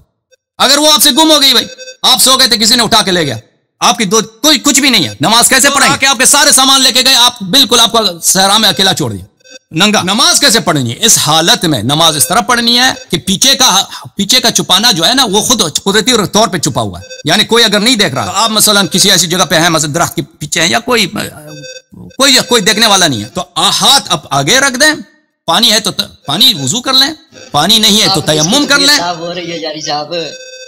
آپ خوش ہو رہے ہیں نا؟ آپ کی جہالت ہے، آپ کی جہالت ہے، وہ آپ کی جہل کی وجہ سے. آپ یہ سمجھ رہے ہیں کہ یہ حدیث جو ہے یہ حدیث حمام کے لیے نہیں ہے، آپ کی بیوقوفی ہے. یہ حدیث ساتر عورت جو شخص حدیث کو جانتا ہے اس کے لیے بہت واضح ہے. یہ فاقد الساتر کے لیے، جس کے پاس کوئی کپڑا نہیں ہے، وہ کیسے نماز پڑھے؟ اس کے لیے نماز یہ ہے، اس کے پیچھے اس کا چھپا ہوا ہے، وہ اس کو رکوع نہیں کر سکتا، وہ سجدہ نہیں کر سکتا. ہاں رکوع سجدہ کس سے کرے گا؟ اشارے کے ساتھ، سر کے اشارے کے ساتھ، کیونکہ اگر وہ رکوع کرے گا تو پیچھے نظر آئے گا، وہ مکشوف ہو جائے گا، ایکسپوز ہو جائے گا، تو رکوع نہیں کر سکتا، سجدہ نہیں کر سکتا. وہ سر کے اشارہ کرے گا اور آگے جو ہے ہاتھ رکھے گا. یہ اس کے نماز کا طریقہ ہے. یہ حمام کے لیے نہیں ہے میرے بھائی. آپ سمجھے؟ اس میں کوئی حمام کا ذکر بھی نہیں، حمام کا ذکر ہے ہی نہیں. یہ آپ کی بیوقوفی ہے میرے بھائی. اب جو ہے آپ کی خدمت میں ہم 2 گھنٹے رہ چکے ہیں. اب آپ پلیز یہ جواب دے دیں، آپ کب ابو حنیفہ نہیں کر رہے ہیں، یہ غلط کر رہے ہیں. دیکھیں آپ نے ابھی بولا ہے پیچھے، آپ اگر اوکے آپ نے مجھے بولا کہ جواب دینے کا حق دوں گا، دے مجھے آپ. اوکے ابھی آپ کی خدمت میں عرض ہے، یہ ہمیں جواب دیں گے کہ یہ کب آ کے ابو حنیفہ کے فتوے پہ عمل کریں گے. یہ جب حمام جاتے ہیں تو وہاں پہ حمام میں جو لوگ موجود، اب اجازت حمام میں جو ان کے اساتید ہوتے ہیں، مولوی صاحب حضرات ہوتے ہیں، یہ جو مدرسے میں پڑھے ہیں، وہاں پہ پکڑ کے انہوں نے ان کو چونا لگایا نہیں لگایا، ان کی شرمگاہ. جواب دینے دینا، میں آپ کو بتاتا ہوں نا کون پکڑتا رہا ہے، میں آپ کو بتاتا ہوں. ٹائم دیا بولوں میں؟ جی آپ کی باری ہے. اب سب سے پہلی بات یہ ہے کہ میں نے جو روایت پیش کی تھی ان غسل خانے والی امام پاک کے متعلق، ہم تو نہیں کہتے کہ امام پاک نے ایسا کیا یا ان کا ایسا معاملہ ہے، لیکن ان کے کلینی صاحب نے منسوخ کیا ہوا ہے. اس روایت کے متعلق انہوں نے اور روایتیں پیش کی ہیں، ان روایات کے ساتھ ہمارا کوئی تعلق نہیں ہے، نہ وہ ہمارا سوال میں ہے کہ فلاں روایت میں ہے کہ وہ پہلے دھوتی باندھتے تھے، وہ ایسے ہوتا تھا ویسے. ان کا تو کوئی سوال ہی نہیں تھا. اس کے اوپر سوال جس روایت کے اوپر تھا اس کا انہوں نے یہ جواب دیا کہ جی یہ اس سے مراد شرمگاہ نہیں ہے. یعنی اس میں جو وہ شیعہ یہ کہہ رہا ہے کہ امام جو ہے انہوں نے اپنی شرمگاہ چھپائی ہوئی تھی، لیکن میں نے ایک دن آیا تو میں نے وہ دیکھ لی اور میں نے امام کو کہہ دیا کہ آپ کی میں وہ چیز دیکھ رہا ہوں جو آپ دکھانا پسند نہیں کرتے، میں وہ دیکھ رہا ہوں. تو امام نے اس کو یہ نہیں کہا کہ بھئی تو کیا کر رہا ہے تو ادھر شرمگاہ دیکھنے کے لیے آیا ہے. یہ جو آپ امام ابو حنیفہ کی بات کریں پہلے یہ چیک کر لیں اور دیکھ لیں گے سارے متن. آپ نے کہا کہ اس سے مراد شرمگاہ نہیں ہے، آپ نے یہ کہا کہ اس سے مراد شرمگاہ نہیں ہے، جسم کا کوئی اور حصہ ہو سکتا ہے. اس سے مراد شرمگاہ ہی ہے، اس لیے کہ دوسری روایت جو ہے امام موسیٰ کاظم والی، اس کے اندر دوبر اور دونوں شرمگاہوں کا ذکر آ رہا ہے کہ ان کا تو پردہ ہی نہیں ہے، جس کو آپ نے کہا نماز کے ساتھ جوڑا. ابھی اس کا میں الگ جواب دوں گا، لیکن یہاں چونکہ اس روایت میں بھی اس بات کا ذکر ہے اور میں نے ایک اور روایت بھی پڑھی تھی، آپ نے اس کو اسی کے ساتھ والی تھی، اس کو آپ نے ہاتھ نہیں لگایا. اس کے اندر واضح الفاظ تھے کہ جو شخص جو ہے نورہ لگا لیتا ہے اس کو جو ہے ستر کرنے کی پھر کوئی حاجت نہیں ہے، ستر کرنے کی. یہ ملا یاد الفقی میں، ملا یاد الفقی کی میں نے پڑھی تھی، آپ پیچھے ریکارڈنگ میں سن لینا کہ خیانت کون کرتا ہے. آپ دیکھنا کہ خیانت کون کرتا ہے. اس میں نے پڑھا تھا ومن اطلع فلا باس ان یلقی ستر عنہ لان نورۃ ستر، کہ نورہ لگانے کے بعد پردے کی کوئی ضرورت نہیں ہے. نورہ لگا ہوا ہے تو پھر کھلے ہو کے کھیڈو. آپ امام ابو حنیفہ کی بات کرتے ہیں، یہ آپ کے امام کی بات آ رہی ہے، آپ نے امام جعفر کی طرف یہ منسوخ کی ہوئی ہے. آپ دیکھیں یہ جو ابھی یہ انہوں نے پڑھا کہا ہے، فقہ حنفی میں یہ لکھا ہے، فقہ شافعی میں یہ لکھا ہے. یہ دیکھیں کہ فقہ جعفریہ میں کیا لکھا ہے کہ ان کے امام جو ہیں وہ کہتے ہیں جب کریم لگا لیا آپ نے تو پھر آپ کو جو جناب والا وہ یہی آپ کا پردہ ہے، یہ اس کو تو آپ نے کلام نہیں کیا. پھر جو وہ تھی غسل خانے والی، حمام والی، مدینہ والی، اس کے بارے میں آپ نے کہا کہ اس میں جو ہے وہ، ایک منٹ میں اس کو سامنے کر، اس سے مراد شرمگاہ نہیں ہے. تو اس سے مراد شرمگاہ ہی ہے، اس لیے کہ ان دو روایات میں، امام موسیٰ کاظم والی روایت میں اور امام جعفر والی روایت جو ملا یاز الفقیہ کے اندر ہے، ان سے یہ بات واضح ہے کہ شرمگاہ جو اس کے اوپر نورہ لگا ہو تو اس کو چھپانے کی کوئی ضرورت نہیں. سو یہ اس سے مراد شرمگاہ ہی ہے. وہ شیعہ امام کی شرمگاہ دیکھتا رہا ہے اور امام اس کو کہتا ہے کہ نہیں یہ تو چھپی ہوئی ہے. اس کا جواب ہو گیا. اب آپ نے کہا کہ امام ابو حنیفہ یہ کرتے تھے، اور امام ابو حنیفہ نے یہ کہا کہ پکڑ پکڑ کے کرتے تھے. اب طبیعت صاف ہوگی انشاءاللہ. اور وہ بھی میری بات جو دو شرمگاہوں والی، وہ بھی وہ آپ کی اپنی اجتہاد ہے بھائی، وہ آپ کی غلط ترجمہ ہے نا، آپ غلط ترجمہ کر دیں. وہ امام بس چھوڑ دیں بس ختم بات. آپ نے جواب دے دیا نا، میں نے آپ کو فرصت دے دیا. وہ غلط کیا ہے، وہ کلینی نے پھر غلط کیا ہے. کلینی نے اس کے پاس جو نقطہ تھا مجھے نہیں معلوم، لیکن وہ واضح ہے. کیونکہ دیکھیں آپ کو احادیث بات کا جواب سنیں، امام ابو حنیفہ والی بات کا جواب سنیں اور کلینی والی بات کا بھی جواب سنیں. جواب اب سنیں نا، آپ کیوں کاٹ رہے ہیں؟ ویسے بھی آپ نے کال کاٹ دینی ہے، آخری 2-4 منٹ ہے تو آپ سن لیں بات میری. مانے نہ مانے وہ ہر بندے کا اپنا مسئلہ ہے، وہ خود شیعہ سنی فیصلہ کر لیں. تو یہ روایت ہے جی، یہ بھی فروع کافی میں ہے امام جعفر سے. کہتے ہیں ان ابی عبداللہ علیہ السلام قال نظر الى عورت من لیس بمسلم مثل نظر کا الى عورت الحمار. یہ کہتے ہیں کہ امام جعفر سے روایت ہے کہ غیر مسلم مرد و زن کی شرمگاہ کو دیکھنا ایسے ہی ہے جیسے گدھے کی شرمگاہ کو دیکھنا. آپ نے امام ابو حنیفہ کی بات کی، اگرچہ وہ معصوم نہیں ہمارے نزدیک، اور وہ روایت دیکھی جا سکتی ہیں کہ وہ ایسی چیزیں ہیں یا نہیں ہے، وہ قول مختار ہے یا نہیں ہے، لیکن آپ کے امام معصوم کہہ رہے ہیں کہ غیر مسلم کی شرمگاہ کو دیکھنا ایسے جیسے جانوروں کی شرمگاہ دیکھ لیتے ہیں. تو پھر آپ امریکہ میں بیٹھ کے جو فلمیں دیکھتے ہیں گندی ننگی، نہیں اس سے مراد آپ غلط سمجھ رہے ہیں نا، اور مسئلہ اس سے یہ مراد ہے، اس سے یہ مراد ہے بھائی. اس سے آپ میری بات پوری ہو جائے رد کر دیں، ٹھیک ہے؟ آپ کال کاٹ دیں گے، اس کے بعد آپ تبصرہ کرتے رہتے ہیں، وہ آپ مجھے بات کمپلیٹ کر لینے دیں تاکہ میری بات جو ہے شیعہ سنی تک پہنچ جائے کہ میں کیا کہتا ہوں. آپ نے امام ابو حنیفہ رحمۃ اللہ تعالی علیہ کے اوپر جو بات کی ہے، آپ پہلے دیکھیں کہ آپ کے امام معصوم منصوص کیا کہتے ہیں کہ غیر مسلم کی شرمگاہ جو ہے مرد و زن، ان کی تو جو ہے وہ شرمگاہ جیسے گدھے جانوروں کی دیکھنا ہے ایسے ہی ہے. عورت سے مراد صرف شرمگاہ نہیں ہوتی بھائی، عورت سے مراد صرف شرمگاہ نہیں ہوتی، اور عورت خاتون کا بال بھی عورت ہے، خاتون کا بال بھی عورت ہے. امام ابو حنیفہ کے لیے ہوتی تھی وہ حمام میں مرد کا عورت میری باری ہے، حمام میں اس کو نورا لگانا کس کی بات ہو رہی ہے؟ جاری صاحب میری باری ہے، جاری صاحب میری باری ہے. اس کے بعد آپ کلام کریں. میں نے 2 باتیں کرنی ہیں، مجھے کر لینے تھے، اس کے بعد آپ گھنٹہ تبصرہ کریں، آپ کا کام ہے وہ کرتے رہیں. تو اس میں جو ہے وہ غیر مسلم کی شرمگاہ کے متعلق یہ یہاں یہ بھی کہہ رہے ہیں کہ عورت سے مراد جو ہے وہ شرمگاہ نہیں ہے. تو اپنی باری میں تو آپ امام ابو حنیفہ کے متعلق کیا کہتے ہیں؟ پیچھے کیا کہا ہے کہ پکڑ پکڑ کے کرتے رہیں. اب اپنی باری آئی ہے تو اب اس کا مطلب جو ہے شرمگاہ ہی نہیں ہے. ٹھیک ہو گیا. اب وہ آخری روایت میں اس کے اوپر بات کرتا ہوں اور آپ کا جواب دیتا ہوں کہ جو 2 شرمگاہوں کے متعلق جو امام موسیٰ کاظم کی روایت جو ان کے ساتھ منسوب ہے، جو میں نے پیش کی اور جو انہوں نے جواب دیا، انہوں نے کہا جی کہ یہ روایت جو ہے نماز کے متعلق ہے. بندہ صحرا میں ہوتا ہے، کوئی دھوتی اس کی اٹھا کے لے گیا. بھئی دھوتی صرف شیعہ نہیں اٹھا کے لے کے جاندے نے لوگ تھے. شیعہ جو ہیں وہاں ننگے ہو کے نماز پڑھتے ہیں اور رکوع کرتے ہیں، تو پیچھے والی کا کیا ہوگا؟ آپ نے کہا وہ پیچھے والی چھپی ہوئی ہے، اس کی پیچھے والی نماز میں پیچھے والی چھپی ہوئی ہے، اور اگلی کے اوپر اس نے ہاتھ رکھا ہے، پڑھ نماز رہا ہے. آپ نے اس کو نماز کے ساتھ جوڑا ہے اور آپ نے مجھے کہا کہ میں نے خیانت کی ہے. آپ نے مجھے کہا میں نے آپ سیاہ سنی دیکھیں کتاب کھول کے کہاں نماز کا لفظ، حالانکہ کلینی نے اس کے اوپر باپ باندھا ہے. بات کرنے دے مجھے. حمام کا لفظ کہاں ہے اس میں؟ حمام کے بعد حمام کا لفظ کہاں ہے حدیث میں؟ اور کلینی سے پوچھیں مجھے بات کرنے دیں. بھائی آپ اس کو لگا رہے ہیں حمام سے نا. بڑا محدث ہے کلینی، آپ سے بڑا محدث ہے، آپ خاموش رہے، میری باری ہے. کلینی آپ سے بڑا محدث ہے، وہ اس کو حمام کے باب میں لے کے آیا. اس سے پوچھے کیوں لے کے آیا؟ وہ پچھلی روایت بھی حمام کے باب میں لے کے آیا. شیخ صدوق بھی آپ کا لے کے آیا ہے. آپ ان سے بڑے عالم ہیں تو آپ کہتے ہیں میں ان سے بڑا عالم ہوں، تو ان کو نہیں پتا کہ نماز کے متعلق ہے. مجھے جواب دینے دیں، مجھے جواب دینے دیں، میرا ٹائم نہ ضائع کریں. پھر آپ کرتے رہے، میں نے آپ کو پہلے بھی بولا ہے. میں شیعہ سنی سارے سن لیں کہ آپ کے محمد بن اسحاق بن یعقوب کلینی رازی اس کو حمام کے باب میں لے کے آئے، نماز کے باب میں لے کے نہیں آئے. جاری صاحب نے خیانت کی اور کہا ہے کہ یہ نماز کے متعلق ہے. کدھر نماز کا اس میں کوئی نماز کا لفظ تک شرمگاہ پچھلی چھپی ہوئی ہے؟ تو چھپی ہوئی ہے پچھلی، تو آپ لوگوں کو چھپا کے ایسے دکھائیں نا، پچھلی شراب اسکرین پہ دکھائے نا. امام کے فتوے پر آپ نے کیوں نہیں عمل کیا؟ میں نے آپ کو بولا تھا کہ اگر آپ کے نزدیک امام کا یہ فتویٰ صحیح ہے، آپ ایک حدیث کو اس کا جواب دے چکے ہیں بھائی، آپ دوسرے لوگ بھی منتظر ہیں بھائی صاحب. آپ امام ابو حنیفہ کے بارے میں آپ نے بات کی، آپ مجھے بات کرنے دیں.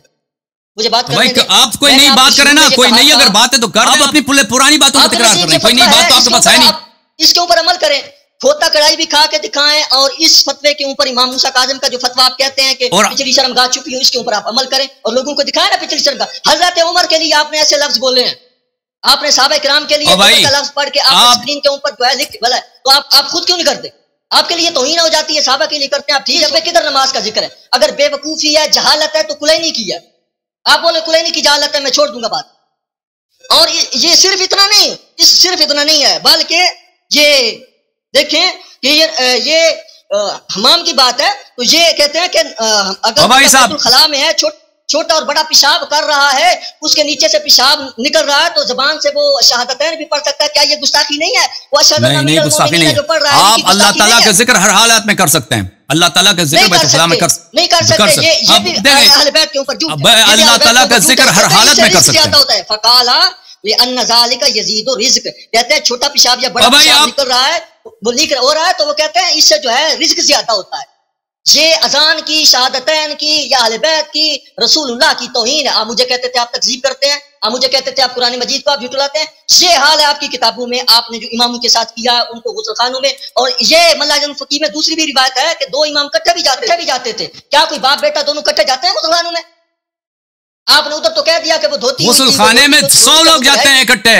آپ نے نہیں دیکھا, آپ کے بھی حمام گئے ہیں زندگی میں, جو ٹریڈیشنل حمام ہوتے ہیں مڈل ایسٹ کے؟ آپ 100 بندے کٹھے جاتے ہیں حمام بہت بھائی, یہ اس کو پتہ ہی نہیں حمام کیا ہوتا ہے. یاری صاحب امریکہ میں کٹھے جاندے ہیں غسل خانے. امریکہ میں نہیں, اوکے بھائی صاحب, آپ کو حمام, آپ کبھی نہیں, آپ سچی بات, آپ کبھی حمام گئے ہیں جو پبلک حمام ہوتے ہیں, گئے ہیں کبھی اس میں؟ ہاں, وہ 2 تو نہیں جاتے, 100 لوگ جاتے ہیں, 100 لوگ جاتے ہیں, آپ گئے نہیں حمام. بالکل, ایک بہت بڑا, آپ سنو, آپ ایک منٹ خاموش رہو, میں بتاتا ہوں, خاموش رہو تم 1 منٹ. کیا ان کو پتہ نہیں حمام کیا ہوتا ہے؟ کیونکہ پاکستان میں حمام نہیں ہوتا ہے جو پبلک حمام ہوتا ہے. میں نے تو کبھی نہیں سنا کہ ہندوستان پاکستان میں حمام. 1 منٹ بھائی, 1 منٹ پلیز آپ چپ رہو 1 منٹ. میں او بھائی صاحب چپ رہو 1 منٹ, باری ہی میری ہے. 1 منٹ چپ رہو 1 منٹ. آپ کو پتہ نہیں ہے نا, مڈل ایسٹ کے جو حمام ہوتے ہیں اس میں ایک بہت بڑا ہال ہوتا ہے. اس میں دو سسٹم ہوتے ہیں. ایک سسٹم ہوتا ہے کمروں والی سسٹم, کہ ہر کمرے میں ایک آدمی جاتا ہے. ایک سسٹم ہوتا ہے ہال والا, وہ جو سستا ہوتا ہے وہ ہال والا ہوتا ہے. اس میں 50 آدمی 100 آدمی جاتے ہیں, یعنی سب اسی میں جاتے ہیں. سب نے وہ دھوتی لگا ہوا ہوتا ہے, باپ بھائی تو پڑوسی بہت سارے لوگ جاتے ہیں, کٹے نہار ہوتے ہیں, جیسے آپ میں سے کسی نہر کے کنارے ہیں, اس طرح ہوتا ہے. جانے کا ذکر ہے یاری صاحب, اس میں اندر وہ بس اب تم او بھائی صاحب, اب جو ہے نا, 2 بندے اہل بیت کی توہین نہیں کی ہے. یہ توہین نہیں اہل بیت کی. کیوں توہین کیا ہے کہ بندہ پیشاب کر رہا ہے, وہ علی ولی اللہ پڑھ رہا ہے, یہ توہین نہیں علی کی. نہیں پڑھ کے اللہ رسول کی توہین نہیں ہے. نہیں کیا ہے, سنو بھائی, شیعہ سنی ان کے نزدیک توہین نہیں ہے. اس کا پیشاب نیچے سے نکل رہا ہے, اوپر سے اشہد ان امیر المومنین پڑھ رہا ہے, رسول اللہ کا نام لے رہا ہے, اللہ رسول کا نام لے رہا ہے. یہ کہتے ہیں یہ توہین ہی نہیں ہے.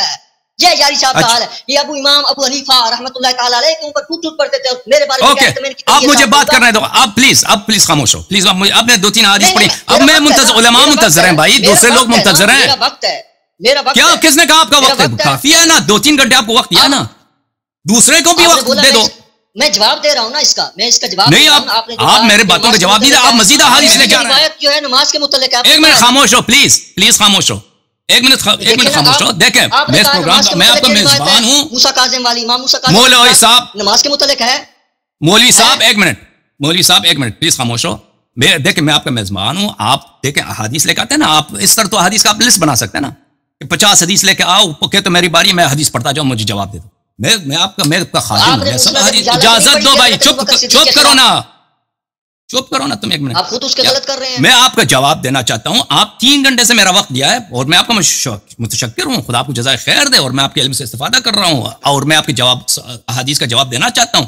لیکن آپ اگر احادیث کا ایک لسٹ لے کے آئیں تو باقی احادیث پہ نیکسٹ سیشن کے لیے رکھ دیں, ٹھیک ہے نا.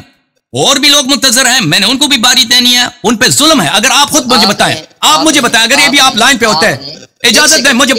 نہیں سنو, اگر تم سنو میری بات سنو. آپ کیوں تعدد طرق کی طرف گئے تھے؟ آپ کیوں نہیں فہرست لائے؟ آپ نے پیش کی تھی, میں نے اس کا جواب دیا. آپ کیوں گئے ادھر؟ آپ جا سکتے ہیں, میں کیوں نہ جاؤں؟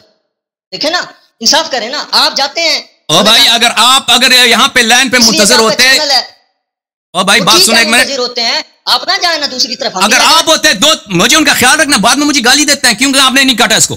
کیوں اس کو زیادہ ٹائم دیا؟ خود یہاں پہ منتظر ہوتے 2 گھنٹے 3 گھنٹے اپنی باری کا. آپ مجھے کیا کہتے ہیں اس شخص کو کیوں ٹائم دیا؟ بھائی آپ ہمارے مہمان ہیں, آپ ہمارے عزیز ہیں, آپ بھی خیال رکھیں دوسرے لوگ جو منتظر ہیں ان پہ زیادتی نہ کریں. آپ نے احادیث کا لسٹ بنا دیا میرے سر آنکھوں پر, میں اگلے ہفتے بھی آپ کی خدمت میں حاضر ہوں, ان کا جواب دینے کے لیے تیار ہوں. ٹھیک ہے نا. آپ مزید دیکھیں, اجازت دیں, بات سنیں. آپ جو ہے میری باتوں کا جواب تو نہیں دے رہے, آپ مزید احادیث لے کے آ رہے ہیں. ہاں کر دینا مسند ابو یعلا والی بات پہ ہاں کر دینا. کیا جب مرضی دیکھو آپ جب بھی یہاں پہ آ جائیں. بات کے متعلق آپ نے مسند ابو یعلا کی روایت جو پیش کی ہے کہ اس کے تعدد طرق ہیں, تو ان طرق کے اوپر بھی کلام ہونا چاہیے, وہ بھی آپ مجھے فہرست پیش کرتے نا پچھلی دفعہ. آپ بھائی صاحب آپ کی بات کا جواب دیا تو آپ اور لے آئے. او سعید چشتی صاحب آپ نے آپ انصاف کریں نا یاری صاحب کریں نا. دیکھیں آپ جب تعدد طرق دوسری روایت لے کے آتے تو پھر ہم بھی لے آ سکتے ہیں نا.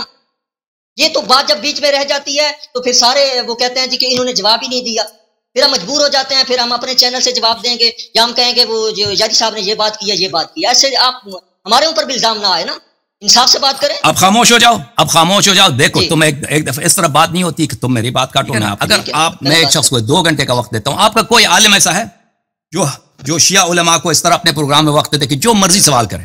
دنیا میں ایسا کوئی ہے آپ کا پروگرام مجھے بتاؤ کہ شیعوں کو وقت دیتے کہ جو مرضی تم اعتراض کرو, جو مرضی تم حدیث لے کے آؤ, اس کا جواب دیں گے؟ کوئی ایسا آپ کے پاس نہیں ہے. اور میں آپ کا شکریہ ادا کرتا ہوں, اور لوگ بھی منتظر ہیں.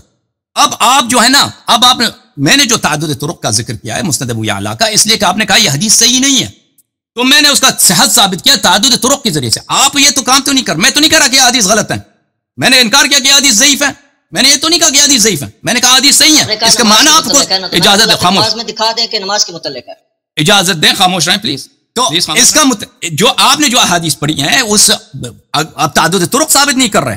آپ اس کہہ رہے ہیں کہ اس حدیث میں اہل بیت علیہ السلام کی بے حرمتی ہے, اس حدیث میں اہل بیت علیہ السلام کی بے حرمتی ہے. ٹھیک ہے نا, آپ اس کا یہ مزید احادیث لے کے آ رہے ہیں. ان سب احادیث کا ہمارے پاس جواب ہے اور ہم جواب دینا چاہتے ہیں, لیکن آپ دوسروں کو بھی وقت دے دیں. جو آپ جتنے احادیث آپ کے پاس ہے اس کو اپنی جیب میں رکھیں, ذخیرہ کر لیں, آگے جا کر پھر آگے انشاءاللہ. اور جو بھی آپ کے ذہن میں اشکالات ہیں, سوالات ہیں, ہم آپ کی خدمت میں حاضر ہیں, اس کا جواب دینا چاہتے ہیں. ٹھیک ہے, مکمل ہو گئی. ہاں, اگر ہمیں جواب نہیں آیا تو ہم کہہ دیں گے کہ بھئی اس حدیث کا جواب مجھے نہیں آتا, مجھے وقت چاہیے, 1 ہفتہ 2 ہفتہ بعد آ جانا. بھئی اب اس میں کوئی اشکال نہیں ہے. ٹھیک ہے, ہاں صاحبین بالکل خود فیصلہ کریں گے. ابھی آپ کو کتنا ٹائم نہیں دیا ہے وہ آپ خود بتاؤ. 2 گھنٹے سے تو زیادہ آپ سے بات ہوئی ہے نا. ابھی آپ نے مزید ابھی انہوں نے کہا کہ میں ابو حنیفہ کے فتویٰ کا جواب دوں گا. اس نے ابو حنیفہ کا فتویٰ کا ایک جواب دیا, کوئی جواب نہیں دیا. امام جعفر نے ایسے ہی کہا ہے, دیا ایسا نہ کریں. خاموش نہ رہو, اب میری باری ہے. اب آپ نے دیکھا نہیں ختم, آپ دوسروں کو باری دے دو. نہیں اب ختم ہے بات, آپ اگلے ہفتے. میں نے امام جعفر کا فتویٰ پیش کر دیا. اب بھائی اب تم سنو, آپ امام ابو حنیفہ کے اوپر الزام لگا رہے تھے نا, وہ ثابت ہے یعنی اس کی طرف تو وہ آپ جواب حلی دے دیں, آپ اس کا جواب دے دیں. وہ جواب الزامی ہے, جواب حلی آپ کے پاس نہیں ہے, الزامی جواب آپ نے دینے کی کوشش کی. امام جعفر کا فتویٰ موجود ہے, امام جعفر کا فتویٰ موجود ہے. اجازت دے دیں میری بات, اجازت دے دیں میرے بھائی, اجازت دے دیں بھائی, اجازت دے دیں. جو فتویٰ آپ امام ابو حنیفہ پہ لگاتے ہیں وہی فتویٰ آپ ائمہ اہل بیت پہ لگاتے. چلو بسم اللہ. اگر ایسا نہیں کرتے تو پھر یہ خود انصاف کریں گے نا. اوکے, اب دیکھیں عزیزو, انہوں نے گفتگو کا آغاز شروع آئے, میں کیا ان کو پتہ نہیں ہے ترتیب کا. دیکھیں انہوں نے بات کی ہے, پھر میں نے اس کا جواب دیا. ٹھیک ہے, میں نے تو استدلال کا آغاز نہیں کیا. شروع نے انہوں نے آغاز کیا, انہوں نے بات کی ہے, پھر میں نے جواب دیا, پھر میں نے بات کی, پھر جواب دیا, پھر انہوں نے. اب میری باری ہے. اب آغاز انہوں نے کیا, اختتام مجھ سے ہوگا. اب آپ سے خداحافظی ہے بھائی, اب آپ چپ رہیں, رہنا چاہتے ہیں اسکرین پہ چپ رہیں. کال کاٹ دیں, لیکن نہیں, میں کال نہیں کاٹوں گا, آپ خود کاٹ دیں, لیکن میں آپ کو جواب دے دوں گا, لیکن آپ خاموش رہیں. ٹھیک ہے نا, کیونکہ اگر آپ بات کرتے جائیں گے میری بات کو کاٹتے جائیں گے. دے دیا میں نے آپ سے, جواب لینا ہی نہیں, میرا جواب آ گیا ہے, اور میرے جواب کا اور میرے سنیشی خود فیصلہ کریں گے. آپ سے میں نے فیصلہ لینا ہی نہیں ہے. میں نے جواب جب دیا ہی نہیں تو میں نے آپ نے جو نئی باتیں کی میں نے اس کا دے دیا. بھائی اب میری باری ہے, اب آپ بولیں گے, پھر میں بولوں گا, پھر مجھے آپ کو نہیں اس طرح نہیں. اب میری باری ہے بھائی, یہ میری بات کو کاٹ رہے ہیں تو میں ان کی باتوں کا جواب دے دیتا ہوں جو انہوں نے باتیں کی ہیں. میرے عزیزوں ملاحظہ فرمائیے, انہوں نے کہا کہ آپ کے مذہب میں یہ ہے کہ آپ ذکر کرتے ہیں, اہل بیت علیہ السلام نے فرمایا کہ ذکر کرتے ہیں وہاں پر لیٹرین میں, آپ ذکر کرتے ہیں اہل بیت اللہ تعالیٰ کی, تو یہ جو ہے اللہ تعالیٰ کی بے حرمتی ہے, لیٹرین میں نہیں کر سکتے. یہ تو آپ کا قیاس ہے میرے بھائی, یہ آپ کی فکر ہے کہ آپ اللہ تعالیٰ کا ذکر نہیں کر سکتے لیٹرین میں. یہ کوئی حدیث روایت تو قرآن کی آیت تو نہیں ہے. آپ کہتے ہیں یہ آپ کے نزدیک دین قیاس سے ثابت نہیں ہوتا. یہ حدیث آپ کو دکھاؤں من لا يحذره الفقيه میں سے. اب پلیز اب میری باری ہے نا, اب میری باری ہے, پلیز اب میری باری ہے، میں نے آپ کی بات سنی ہے، آپ خود اپنا فون کاٹ کے چلے جائیں، دوسرے لوگ بھی منتظر ہیں، تو میں آپ کو من لا يحضره الفقيه دکھا دوں۔ ناظرین، یہ کتاب ہے من لا يحضره الفقيه لشیخنا الصدوق رحمہ اللہ۔ یہاں پر ملاحظہ فرمائیے، آپ کو لے کے چلتے ہیں صفحہ نمبر 29 میں، اگر اللہ نے چاہا تو میں آپ کو دکھاؤں یہ روایت۔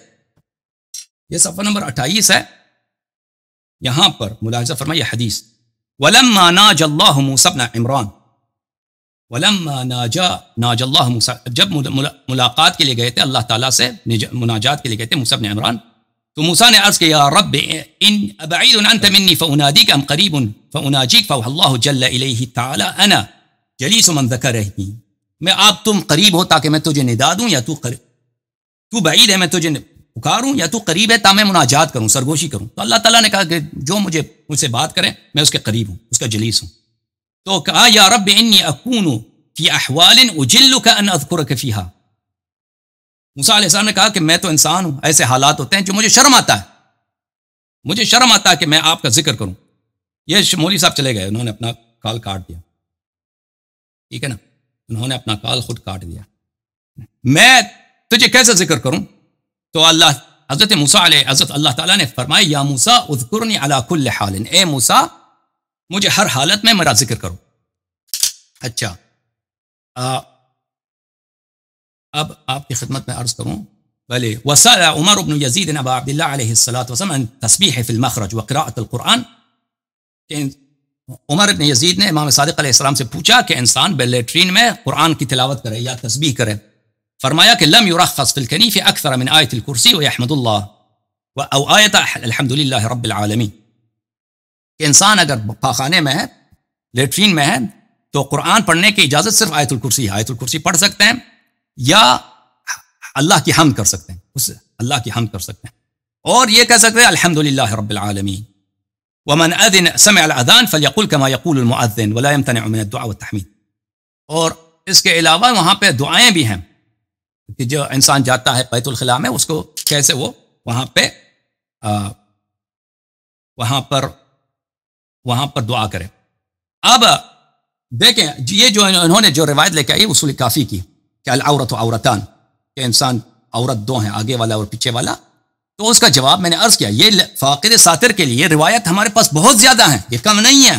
یہ ایک روایت جو ان کو ملا ہے باب حمام میں، وہ سمجھتے ہیں وہ باب کی وجہ سے، چیپٹر کی وجہ سے سمجھتے ہیں یہ حمام کے متعلق، یہ حمام کے متعلق نہیں ہے کہ حمام میں جو ہے وہ انسان چھپانے کی ضرورت نہیں، صرف آگے ہاتھ رکھو، وہ بیوقوفی ہے آپ کی۔ وہ اب کس نقطے کی بنا پر کلینی نے اس کو اس باب میں لایا مجھے نہیں معلوم، محدثین کے ذہن میں بعض ایسے نقطے ہوتے ہیں کہ وہ ذکر کرتے ہیں بعض احادیث کو، لیکن وہ ہمارے پاس وہ روایت بہت زیادہ ہیں۔ مثلا کتاب وسائل الشیعہ میں فاقد الساتر کے لیے، جو شخص اس کے پاس کپڑے نہیں ہیں نماز پڑھنے کے لیے، نہ اس کو کپڑے چوری ہو گئے، گم ہو گئے، جل گیا، جو بھی کچھ ہوا، انسان حالات آ جاتے ہیں ایمرجنسی میں، نماز کیسے پڑھے؟ تو اس کے لیے یہ روایات بہت زیادہ ہے کہ اس کے لیے ایک آگے ہاتھ رکھنا ہوتا ہے، وہ حمام کے لیے نہیں۔ اچھا، اس نے جو ذکر کیا ہے اللہ آپ کا بھلا کرے، یہ روایت کہ النورۃ السترہ، النورۃ السترہ، کہ چھونا جو ہے یہ خود ساتر ہے، چھونا خود ساتر ہے۔ اگر انسان حمام میں جاتا ہے، اس نے یہ روایت لکھا ہے کہ اگر انسان چھونا لگا دے تو پھر اس کے لیے ساتر کو نکالنا یہ جائز ہے۔ یہ ایک شاذ روایت ہے، یہ ایک شاذ روایت ہے، جو اکثر روایات میں یہی ہے جو آپ نے دیکھا کہ اہل بیت علیہ الصلوۃ والسلام چھونا جو لگاتے تھے، چونا لگانے کا طریقہ یہ ہوتا تھا کہ وہ خود انسان لگاتا ہے، اپنی شرمگاہ کو چونا لگاتا ہے، اور پھر بغل وغیرہ کے نیچے اگر کوئی دوسرا لگا دے تو اس میں حرج نہیں، حمامی والا لگا دے۔ لیکن اگر مثلا پرانے زمانے میں حماموں میں کیا ہوتا تھا، حماموں میں تو بجلی بھی نہیں ہوتی تھی نا، اب بجلی ہے، اب روشنی ہے، اب صبح سویرے آپ اذان سے پہلے چلے گئے، وہاں تاریک ہے بھائی، آپ نے نورہ لگا دیا، وہ اتنی تاریک ہے کوئی دیکھ بھی نہیں رہا۔ اب اس حالت میں شاید مثلا اگر اس حالت میں انسان ساتر گرا دے تو اس میں بولے اگر کوئی نظر نہیں آتا تو اس طرح دور سے اگر دیکھے کوئی نظر نہیں آتا، وہ اس میں مشکل نہیں ہے، ٹھیک ہے نا۔ اب یہ فرما رہے ہیں کہ باپ بیٹے کیسے گئے حمام میں، بھائی آپ کو پتہ نہیں ہے، آپ سمجھتے ہیں جو ابھی اس زمانے میں جو ہوٹلوں میں جو شاور وغیرہ ہوتے ہیں اس کی بات کر رہے ہیں نا آپ۔ حمام مڈل ایسٹ کا حماموں میں نہیں گئے، مڈل ایسٹ کا حمام میں 20 آدمی جاتے ہیں، 100 آدمی اکٹھے جاتے ہیں، کیونکہ بہت بڑا ہال ہوتا ہے اور اس میں سب لوگ حمام کرتے ہیں۔ پھر انہوں نے کہا کہ بخاری میں لکھا ہے کہ گدا ہمارے ہاں حرام، یہ جھوٹ کہہ رہا ہے۔ ان کے پاس گدوں کی 2 قسم ہیں، ایک وحشی ہے ایک اہلی ہے۔ وحشی تو جائز ہے بلا شک ان کے نزدیک، وحشی جو گدا ہوتا ہے اس کو کاٹ سکتے ہیں. جو اہلی گدا ہے اس میں ان کے علماء کے درمیان اختلاف ہے. اس کے علماء بخاری میں اس کی جواز ہے، اگر وقت ہوتا تو میں اس کو دکھا دیتا. اب یہ ہمارے عالم بھائی نے جو باتیں کی ہیں. اچھا اب ہمارے پاس ایک کالر ہیں، بہت سارے کالر یہاں پہ منتظر ہیں. میں ان سب کا شکریہ ادا کرتا ہوں کہ وہ یہ مولوی صاحب بہت دیر سے انتظار کر رہے ہیں. میں ان کا بہت شرمندہ ہوں ان کے سامنے، کیونکہ انہوں نے بہت دیر سے انتظار کیا.